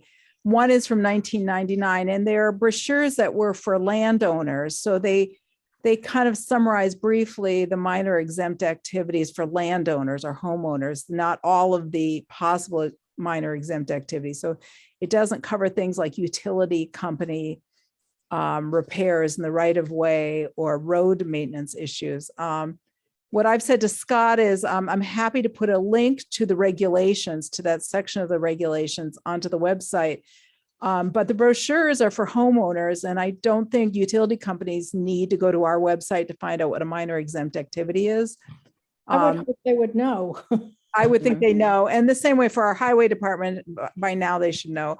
But so there are a few though, Miriam, that I think are different, and one that's new there's a particular exemption under the State Wetland Protection Act that for minor additions to homes within the yards of the grassed area, that fall outside of a wetland protection area are exempt. And I think that that's one that is particular to landowners, and one that we've spent time as a commission going. We've looked at front steps being added onto a house. We've looked at a porch, sun porch, several other things just in my short time on the commission, and all of which we didn't have any input to because they were exempt activities.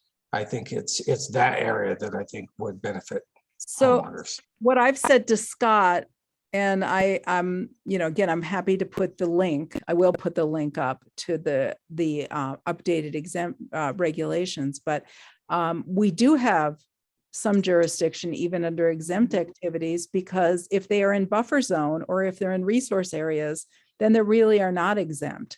And the problem is that, if we don't make that clear, then we're not doing landowners any service, because we might be leading them to think that they don't need to come under review by the commission, and they might then feel unpleasantly surprised to find out that they have an enforcement order in front of them. So that's one of my concerns, is that while there are some exempt activities we come up with, we still review these projects because sometimes we do find wetland areas that landowners were not familiar with, and they do require either RDAs or NOIs. So I don't know that the regulations give us the authority to not have that authority. We still are responsible for that. Can I ask on that, Miriam, though, because my understanding is if I'm there are gonna stop- activities I'm taking gonna place. stop- I'm gonna stop screen sharing. Oh, if there are activities taking place outside of our jurisdiction areas, outside of the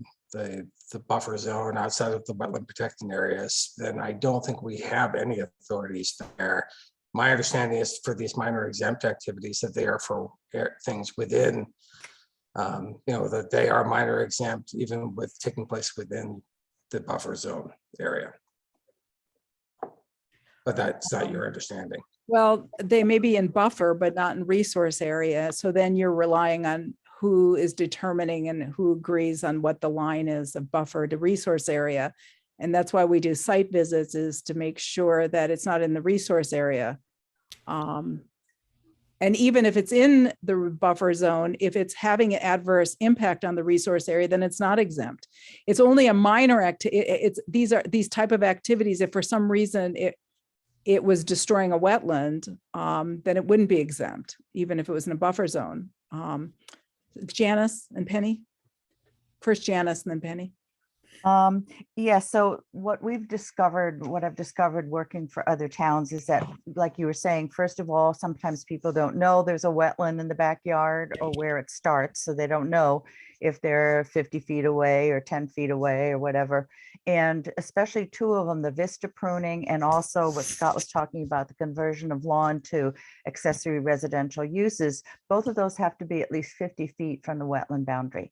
So again, it's something that may take some Concom oversight to make sure that people are not missing something. And then lastly, Dennis, just to clarify, that means that it cannot, while it can be in a buffer zone, it can't be in the first 50 feet of the buffer. right. Yeah, and then and then the other thing is that even though it's exempt under the Wetlands Protection Act, you didn't include those exemptions. I don't think they existed when we wrote the bylaw. But at any rate, the bylaw does not exempt them. Right. Yeah. Penny? Well, I was going to say something similar to what Janice said, and from being on the commission for 20 some odd years, I was always grateful that we had the opportunity to go look at what people were planning before they did it. Because you're right, you go many times and you say, this is high and dry, and we're going to sign off on your building permit. Or you go and you say, you have a wetland, we're pretty sure it starts here, but you're more than 50 feet from it, so go ahead. But I can also tell you many, many times that homeowners thought there were no wetlands on their property and were surprised to find out that they were wrong. And I think, as commissioners, hopefully at this point you have a reasonable sense of where a wetland is, but you'd be surprised how many property owners don't. They think unless it's standing open water, that it's not jurisdictional. And I think putting that responsibility on the homeowner does not work well for the commission. Honestly, we used to do site visits on Sunday mornings.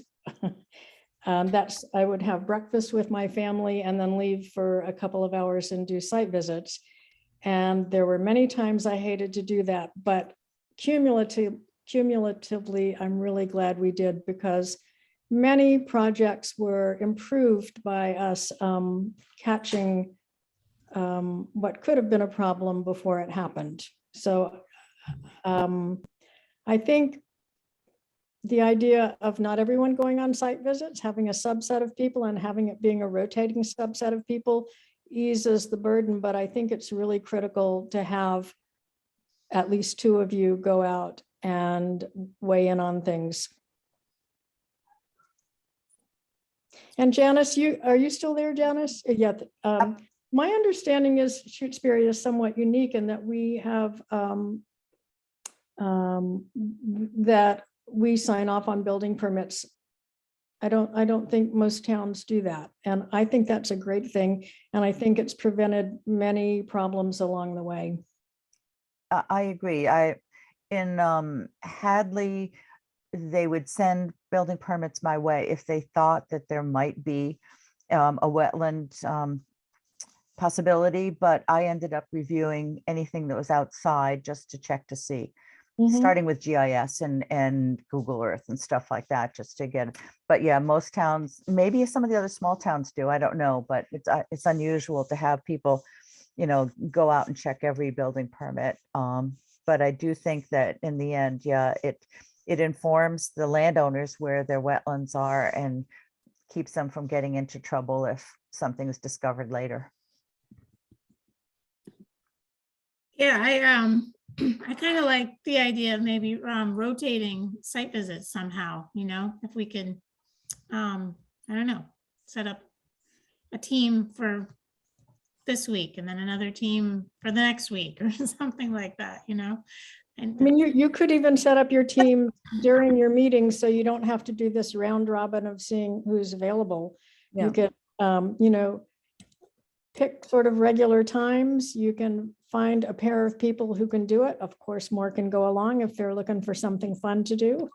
But I think that would make the whole process more straightforward and simpler to manage. Yeah, we could have a schedule. We could have a monthly schedule with people being on certain weeks and off certain weeks. That sounds great to me. you're on Well, it call. sounds great to me too, except, you know, things are going to come up. You know, you have appointments and Right. things Well, just that's happen. Well, So I can't, Well, I but could you not.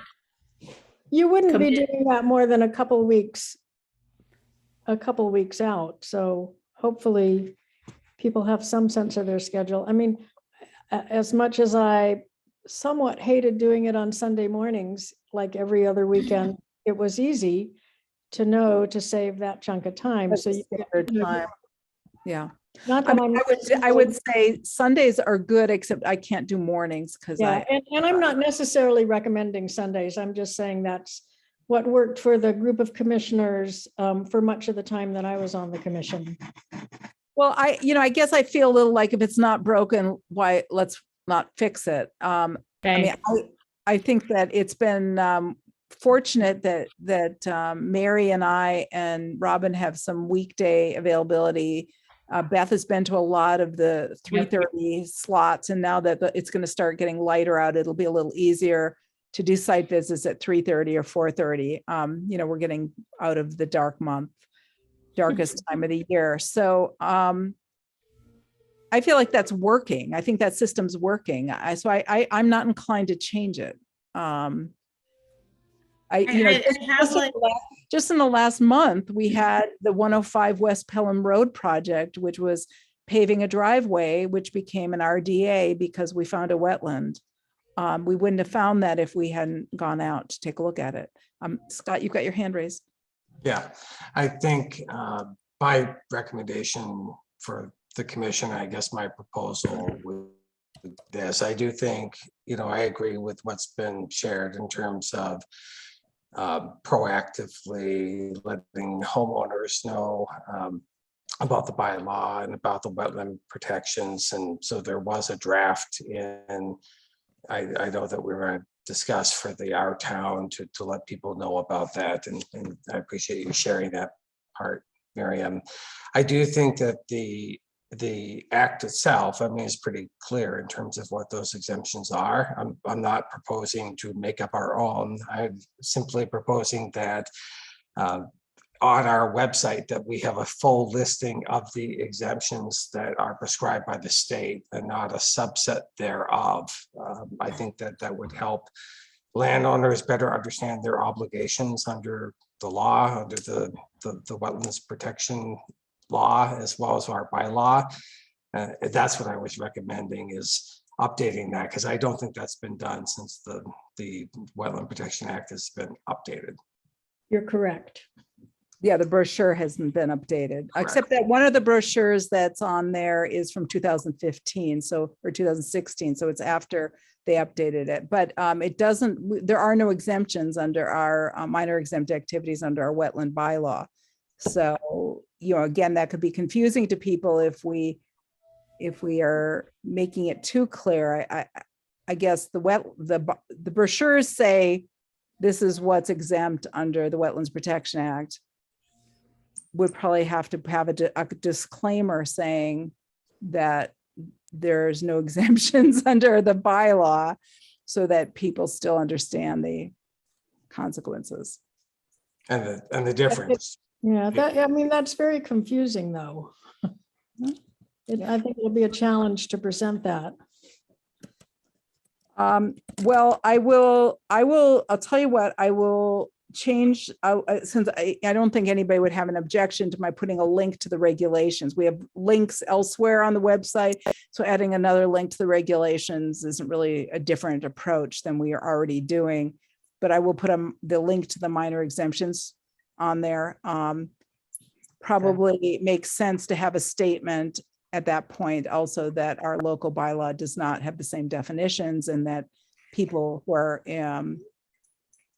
wanting clarification should come to the commission for some input. And So just does for that, my- sorry, go ahead. This is only for my own clarification on the difference there, because my understanding, our wetlands bylaw has a wider buffer zone, but we're still using the same protection, the definitions of those wetland resource areas, are we not? And it's a wider buffer area. And so for these, I'm just trying to see how that would, I understand what we're saying, that this is the Buffer under the bylaw, the buffer is a resource area. The Wetlands Protection Act says that the resource area, the buffer zone is a resource area. The Wetlands Protection Act says that resource areas are, the exemptions don't apply to.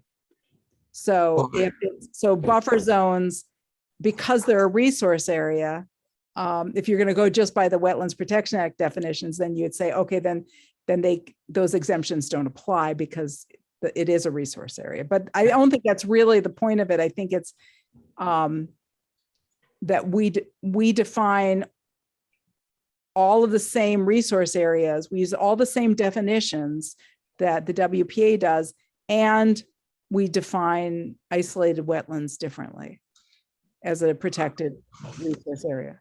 understanding what you're saying is that the minor exempt, my understanding is those exempt activities can take place within a resource area, within the 50 foot of that, but you're saying. No. But they can't take place in a resource area, and they can't take place within 50 feet, right?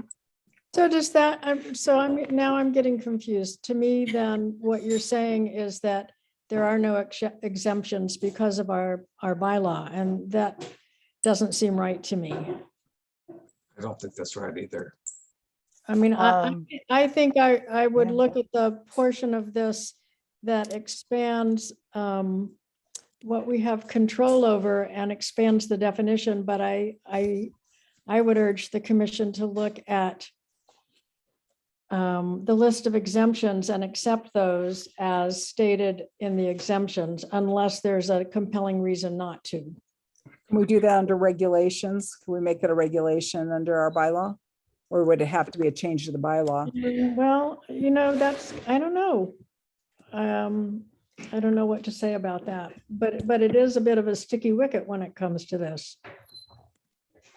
I mean, I think in practice, we're not treating the bylaw as indicating that there are no exempt activities. I think that the way that we're using the bylaw is that we're identifying and protecting isolated wetlands, which the Wetlands Protection Act doesn't identify as a resource. It might be something you want to clarify at some point. Yeah, well, maybe we could do it with regulation. We'd have to have, that's a process. We can't just make a regulation tonight. We have to have a public hearing for regulation changes, but. But I would encourage you to make that change, and I would still encourage you to change the regulation such that you can charge a fee for certificates of compliance. And that you have a fee scale that's based on how long from the, let's say, how do I say this? So if the notice of intent order of conditions were issued 20 years ago, you have to pay more than if you're doing it within 3 years. Yeah. And I know there are towns that do that. Yeah, that would be a smart idea. Because we're getting another certificate of compliance request for a really old project, and Harry hasn't found the file yet. I know where So they are in town hall. How old is it? it's not that old. It's from like 2004, 2008. I found the 2008 one, which I honestly thought was going to take me forever, but luckily it was in like the first box I looked in. I was like, yes. Oh, good. And then there's another one with a follow-up on his property of 2016. And I surprisingly could not find that one. I thought since it was newer, it'd be a lot easier to find, but Oh, not necessarily. So I would be happy to was come wrong. in and show you the many places things are filed in the next week. okay. Okay, There's so I already kind of did a little digging in all the boxes because I thought I would check all the they're not all, boxes just in they're case. not, some of them are just in piles. Yeah, I saw those, but I didn't want to. I didn't know I think they're in a particular order, and I didn't want to mess anything up. So. okay, so let's move on. We got a couple more things to cover tonight. So Okay, I'm going to leave you all. Have a lovely rest of your evening. thanks, Penny. Good night. Bye. Thank you.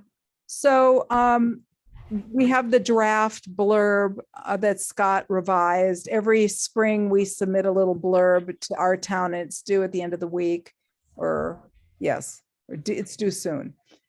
Maybe it's due at the end of the month, but so I don't know if we've added a little bit of language about minor exemptions, but it's pretty much the same language. Are we okay with it? Can we approve that?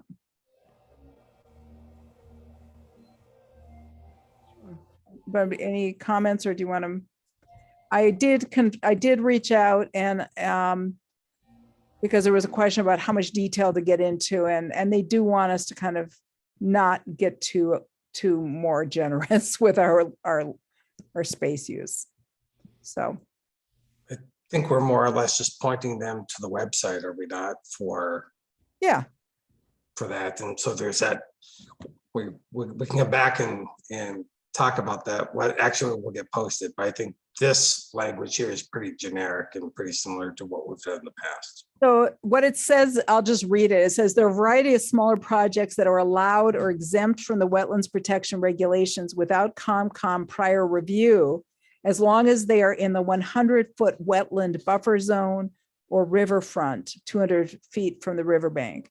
A list of these minor activities can be found on the COMCOM's homepage. Now, that's actually not correct, because as we're just saying, there's the 50-foot. They are subject to review if they're not more than 50 feet, and they're still subject to review officially under the bylaw until you say otherwise, that you accept the minor exempt activities from the. So this is a problematic paragraph at this point. Mhm.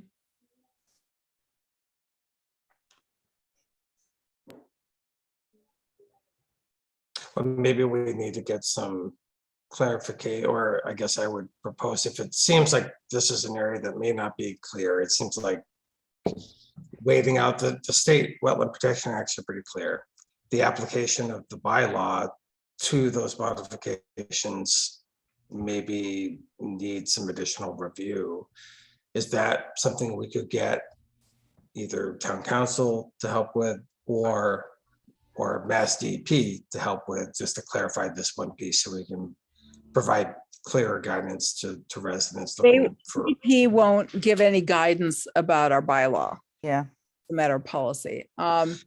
So I guess my question is, and again, it's kind of, do we need this? Do we need this paragraph? I don't know, folks, should I share this again? Let me pull it up. Okay. So can you see the screen? So Okay. this paragraph that I have highlighted, do we need it? If we're directing people to the website and the website has information about minor activities, do we want to possibly have confusing language that might lead somebody to misinterpret what is an exempt activity in the blurb to our town? Because I think that's kind of where we're at right now, is that this is not clear enough. We could write a much longer section, but that isn't really what they want for our town. It's really just an FYI, go to the website if you need more information kind of thing. Could you end that sentence, Miriam, in terms of there are a variety of smaller projects that are allowed or exempt from the wetlands protection regulations without CONCON prior review, period.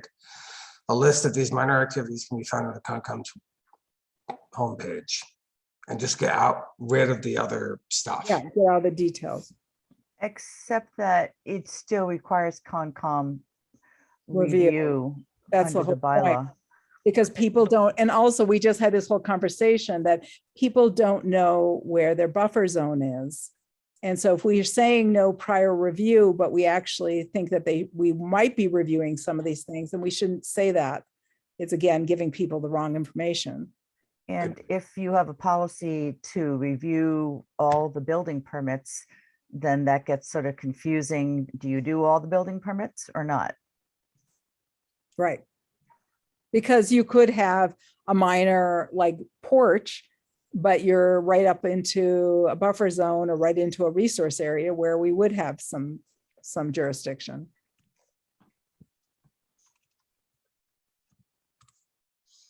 Yeah, I agree. I think it seems like under our current bylaw, that's again, making our bylaw more restrictive than the Wetlands Protection Act, just like protecting isolated wetlands, like you were saying. We don't allow the buffer zone minor exempt activities that are in the Wetlands Protection Act, but under our bylaw, we're more restrictive and we don't allow them. And so having this just adds confusion.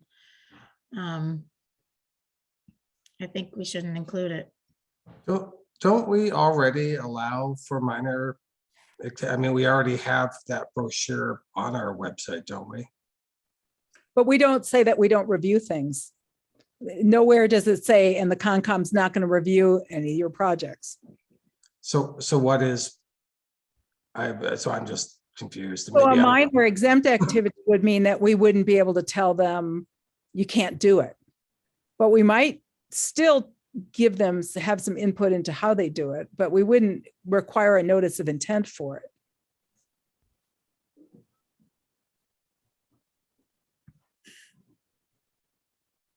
Yeah, I So guess I'm- if it's a major project, if it's not a minor exempt, then we would require a notice of intent if they were working in the buffer zone or the resource area. There's a minor project, we would review it, but we wouldn't necessarily require a notice of intent if it's minor enough. But if we reviewed it and we felt like, no, this really isn't minor, then we would, or, you really are within 50 feet of the resource area, or you're actually in the resource area, then we would put conditions.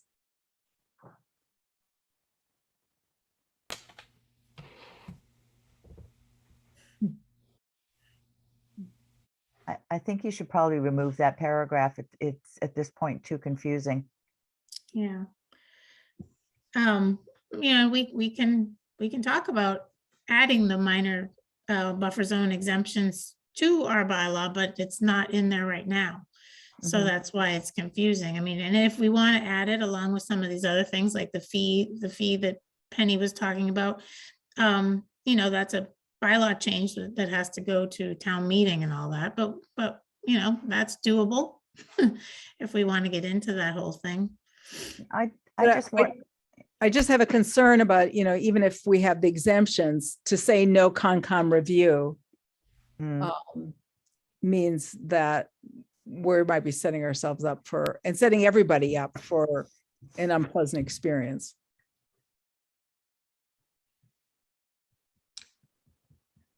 I guess I'm just struggling with, right now we have, my understanding when we look at the minor activities that they are, I mean, that's why they're up there. And I think the language in there is that they don't require review from the Concom. So I think my own lack of understanding here is maybe I'm the only one who's struggling with that. But I think right now we have a brochure up there with a subset of activities as specified by the state that many other Concoms without our bylaw have the same brochure, and we've linked to it. I think we've said that the Concom doesn't need review, but now what I'm hearing is it doesn't matter. There aren't any minor activities that the Concom would recognize as not needing review by the Concom. So, which wasn't my understanding. I don't know what was up before. I'm sorry, what did it stop? What's not up? Did it stop screen sharing? I'll stop screen sharing. I was just trying to pull up the brochure. Take a look at it. So we have, when should I contact the Conservation Commission? And then there's a minor exempt activities. I'm just looking at the language. Please note that the same minor activities proposed in other wetland resources are not exempt. So this exemption applies to certain minor activities, common landscaping tasks, which are conducted solely in buffer zones and in riverfront. But if they're in BVW resource areas, then they're not exempt. If DP has exempted these minor activities from review to lessen permitting responsibilities for potential applicants. So right, they don't need a notice of intent. These activities may not be exempt from review under local bylaws. Landowners should check with the Conservation Commission before beginning work to see if it's subject to the local bylaws. So that's what it says right now. I guess I'm just reading. It says in 1997, Mass DEP revised the wetland regulations primarily to incorporate new standards, but also to remove certain minor activities from review by local conservation commissions. The exemption applies to certain minor activities, common landscaping tasks and home improvements, which are conducted solely in the buffer zones of wetland resource areas and in riverfront areas. Please note, these same minor activities proposed in other wetland resource areas are not exempt. So it's saying, and we have that link. So I think what it's saying is in those areas that's described by the state law, it doesn't require review by the Concom. And that's on our website now. Yeah.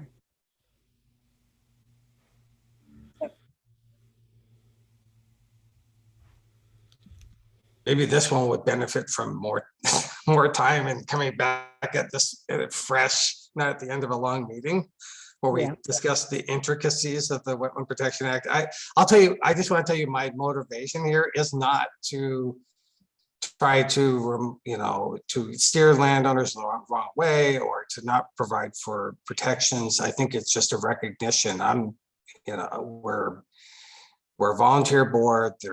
Where we look at a lot of projects there. I personally, from what I've seen, believe that we could benefit from focusing our attention on those projects that have the most likelihood to create a problem or an impact to wetlands on jurisdiction. And there are so many other things we don't get a chance to get to, we have plans and other things that we would like to write for Southbrook and other areas. And so I'm just trying to think about a way to help focus our attentions where our jurisdiction truly lies.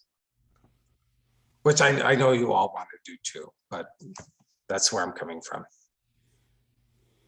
So I'm wondering whether maybe since it's in the regulations about the minor exempt activities, whether that could be a regulation change for the bylaws regulations. I don't know, but it's regulation to regulation, not bylaw to law. Or the other way is just to establish a policy, and policies are very flimsy. They don't have a lot of legal background if you're trying to enforce something, but maybe in this case where you're actually releasing some of the restrictions, you could put a policy in that just says that for the minor exempt activities listed in the Wetlands Protection Act regulations, that the commission will consider those for under their bylaw as well, or something, just the policy is a lower step, a soft step sort of to try to get around some of this if you think that it's worth just trying to fall in line with at least that part of it. Okay. All right. Well, let's think about that. And, you know, maybe we could set a goal by the spring at some point. Maybe, I don't want to say next month because I think we need a longer time, but maybe we could say by June 1st, we'll maybe set up a special meeting where we just go, we did this last year where we went over the bylaw and we came up with a list of possible regulation changes, which we never really went forward on. We could pull that back up with Janice, who is extremely helpful and was our guru that night last January. It was a year ago. Wow. Anyway, and we could revisit it with this in mind as well. That would be what I'd like to propose, that we not take any action tonight, but we do want to put the blurb in. So with taking that one little piece out, are we okay with the blurb? Otherwise, I don't think we need a motion for it, but I just want to. With that edit that we described, With Marion, that. that's what you're talking about? We're taking out that piece about it, just saying there's information about minor exemptions on the All of website, it. that's all. Yeah. Okay, Okay, because the next paragraph had a little something too that related to that again. all right. If you're well, not sure if you have wetlands on your property or if your project falls within the above listed minor activities, Concom can answer your, so you just may have to change the above listed or something part. Okay, or if your falls. I'm just gonna say, if you're not sure whether you have wetlands on your property, comma, Concom can answer basic questions. Yeah. We'll just keep it short and sweet. Is that all right, Scott?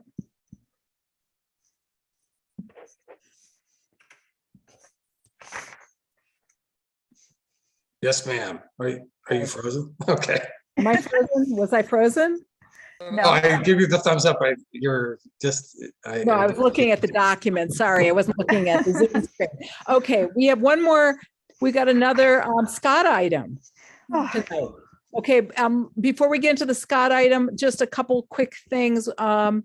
Just to review, we had two site visits, and I just wanted to make sure we mentioned them tonight. One was for 375 Locks Pond Road, which I showed up for, and maybe you didn't come to that one, Beth, right?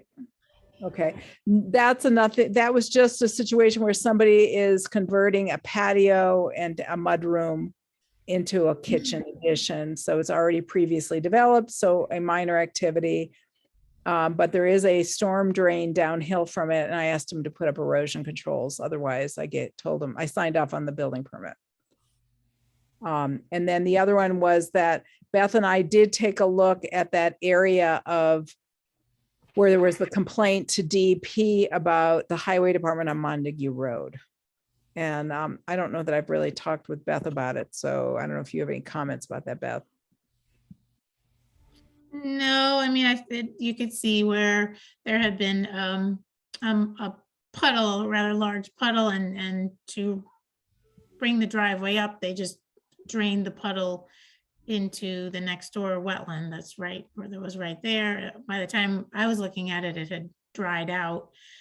I think it's, again, we need to advise the highway department on best management practices. In that particular case, I don't think we want to have them go back and try to get any of the sediment out. It would just damage the wetland more to have them, go back. But, they should know that that's just not appropriate. Yeah. Okay. So Scott, do you want to go over this? I was thinking, what possibly could I have for another item to talk about? No, you're not done with you yet. You keep volunteering. With you. You guys are going to vote me off the commission. So this was a letter, a drafted letter, and really it's something that Miriam and I both worked on to the highway department. I think we tried to reiterate the points that were made at our last meeting, that we want to work with them, but I think we're pretty firm that we that they do need to work with the Conservation Commission to avoid wetland resource impacts here. the same as ever other folks here in the town. We've said that we provide them with a map. We did talk about the, an MOU, but I think more importantly, we talked about this draft notice of intent that we've worked on with guidance from DEP, and that we wanted to move forward with that. I think we give a nod to the MOU that was signed back in 2014. But again, I think we were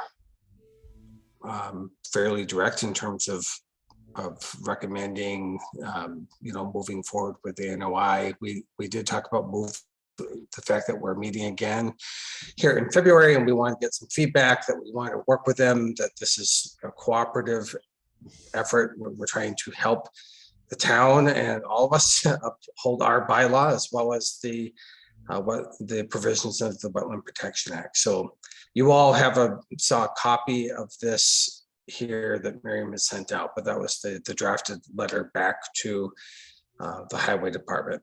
I think we talked about the impacts on Wendell Road, and I think we also, did we mention the other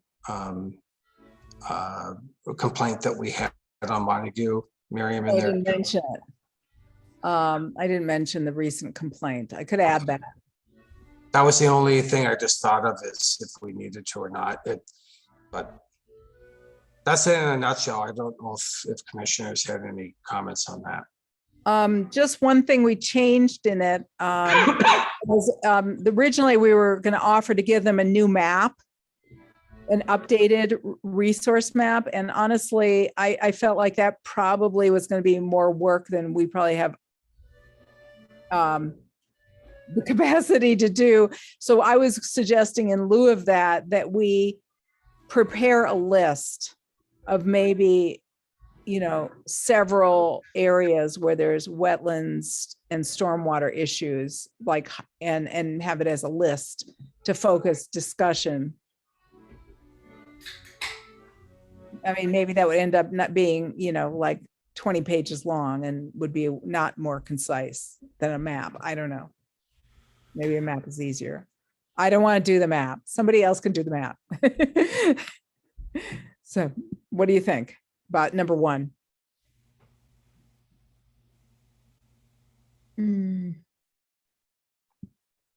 I think a map is more clear for DPW, but like you say, it's a little more challenging to put together, for somebody to put together. But so there's already a map. Is that what this is saying? That there was something that was given to DPW? Penny said that there was a map provided to them back in 2014. Yeah, because if there is a map and it's, GIS, I can work with GIS and add more things to that if we have it, already as a GIS file and all that. I guess I wonder what it is. Yes, I bet it's just like the DEP overlay. It's to play a map. Yeah. It's probably just a topo map with the DEP overlay on it. Yeah. Like, they didn't go out and independently map things. I know they didn't do that. Yeah. So what do we say? We say we like to provide, because we could just say at this point, a list or an updated map. And that way, if we decide, hey, if we, get our hands on that map and we decide, oh, I think it'd be better to get them an updated map, we could do that instead. Okay. Okay. I'm pretty sure it was just the DEP layer map, the same one that Open Space uses on the town's webpage, which, that should be updated every 3 years anyway. Mm-hmm. Well, that's easy to create again in GIS. Certainly, I could certainly do that, but it sounds like there's these more specific areas that maybe aren't showing up on that layer that we want to add, and that would just be at a meeting. Again, we could bring that map up and talk about it maybe, and identify other areas that we're concerned about. That sounds like worth a try. Okay.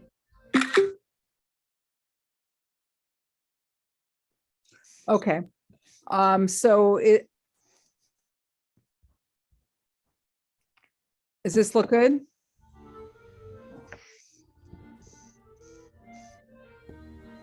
Yep.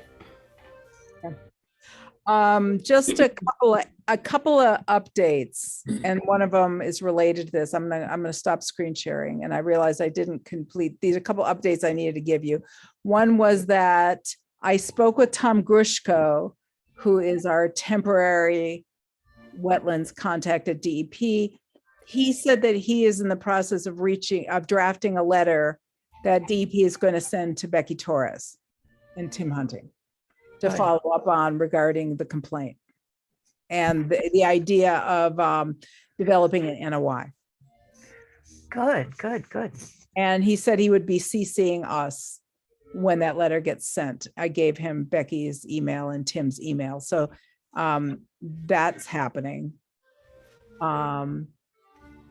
The other thing that came up was, I think I alluded to this earlier in the evening and I just didn't get into it, was that I did have a conversation with Donna McNichol about wanting a legal opinion about whether we can do a partial approval for an ANRAD. And because the guidance from Emily Stockman in her last peer review was that if there are certain there were a couple of wetland areas on the Montague Carver piece that are not fully delineated. And if they never get fully delineated to our satisfaction, could we issue an ORAD, but put in the findings that we're not approving certain wetlands on the maps? And she is going to research that and get back to us. I also posed that question to Tom Grushko.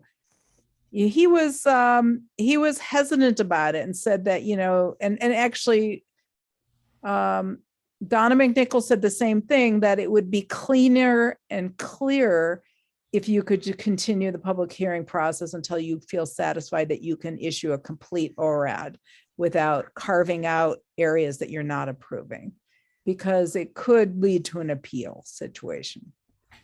But I thought right in the ORAD, there is a place that says the following wetland flags are approved, the following wetland flags are not approved. Right. So that's a standard way to do it, unless you're talking about wetland flags that are off the property, so we don't really have flag numbers or something like that. You mean in our attachment of the ORAD or in the actual DP form? ORAD form. Oh, I didn't know that. And usually you list the flag numbers, which can be considerable in some of these, but you can do that and say that these are the following are not approved. And then do you give a reason for why you're not approving them? No. Although it'd probably be good to have a little extra attachment that gives some explanation or a finding that says the following flags were not approved because, and give some kind of reason if that's legally what they, Yeah, I think that Emily was saying that you needed to somehow assert in the findings that you were not approving them because you believed there was a wetland that wasn't delineated. Otherwise, basically, that wetland no longer exists. So there's a section in the MACC manual about where it talks about ANRADs, where it discusses the conditions under which an ANRAD does not meet the ability to be approved. And it talks about how the Conservation Commission its decision is not something that can be appealed. So I don't know what Donna McNichol her opinion, legal opinion is on this, but I'm pretty sure that it's kind of black and white in that if it doesn't meet the conditions necessary for you guys to vote on the ANRAD's order of conditions, then you have to throw out the ANRAD. The whole thing. The whole thing. Well, that was kind of what she was saying. So I think that was kind of where she was going with it, Dawn, was that don't break it in, don't parse it out and break down into things that you agree you're approving, but things that you're kind of, well, you know, what Emily Stockman had said was, if you spell it out in your findings, then you can have another bite at the apple during the notice of intent. That if you say, we think there's a wetland here, but it wasn't fully delineated by the applicant because they couldn't get there or whatever, it's on the property project area. So we're not approving that one wetland, but it would be subject to further delineation if there's a project proposed in a Y stage. So Emily was saying we could do that. I was asking Donna, can we do that? Donna was saying maybe she'd get back to us with an opinion about that, but her first instinct was to say it would be much cleaner if we could just come to a consistent agreement on everything. Yeah. That it's I like, think it's we're something done. you guys have to vote to agree on, like the ORAD. And boy, you're really talking about a gray area, because that allows them to later appeal your decision if you don't include something.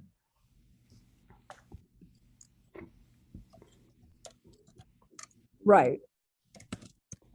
So what you could do is, what you're saying is that you don't approve it until they basically get to the place where they've fully delineated things as much as can be. All right. So we'll talk about that when we're in a public hearing. I just wanted to share it because it was kind of not specific just to the Montague Carver project. It's more generic to ANRADs in general. So, okay. Anything else tonight, guys? Are we done? Did you vote on the highway department letter, or do you need to? Did or- not. Let's vote on it. So I'll move that we send out the letter, we approve the letter to the highway department as drafted and amended. Who seconds? I second. Okay, Beth seconds. So David, Aye. DeFont, I, Harrington, Aye. Khan, Aye. Wilson. Aye. Okay. So we're meeting on February 10th. Be there, be square. And it's 9:56, so we can call the meeting. And thank God we're getting out so early tonight. I was really thinking it was going to be an early night because we didn't have the solar ANRAD tonight. Yeah, thank goodness. I thought the same thing. Oh We're my like God. that. We're just expanding to fill whatever available space there is. Terrible. Okay, we're ending. Do I have a motion to adjourn? Motion to Move. adjourn. Okay, Second. seconds, and we Aye. approve by unanimous vote. And thank you, Carrie. And I'm looking forward to you doing the minutes next month. Nice job facilitating tonight, Mary. Yeah, Thank you. Good job. That wasn't easy. Good job. I felt we lost some friends. Okay. okay. All right, good night. All right, good night. Good night. Good night, guys.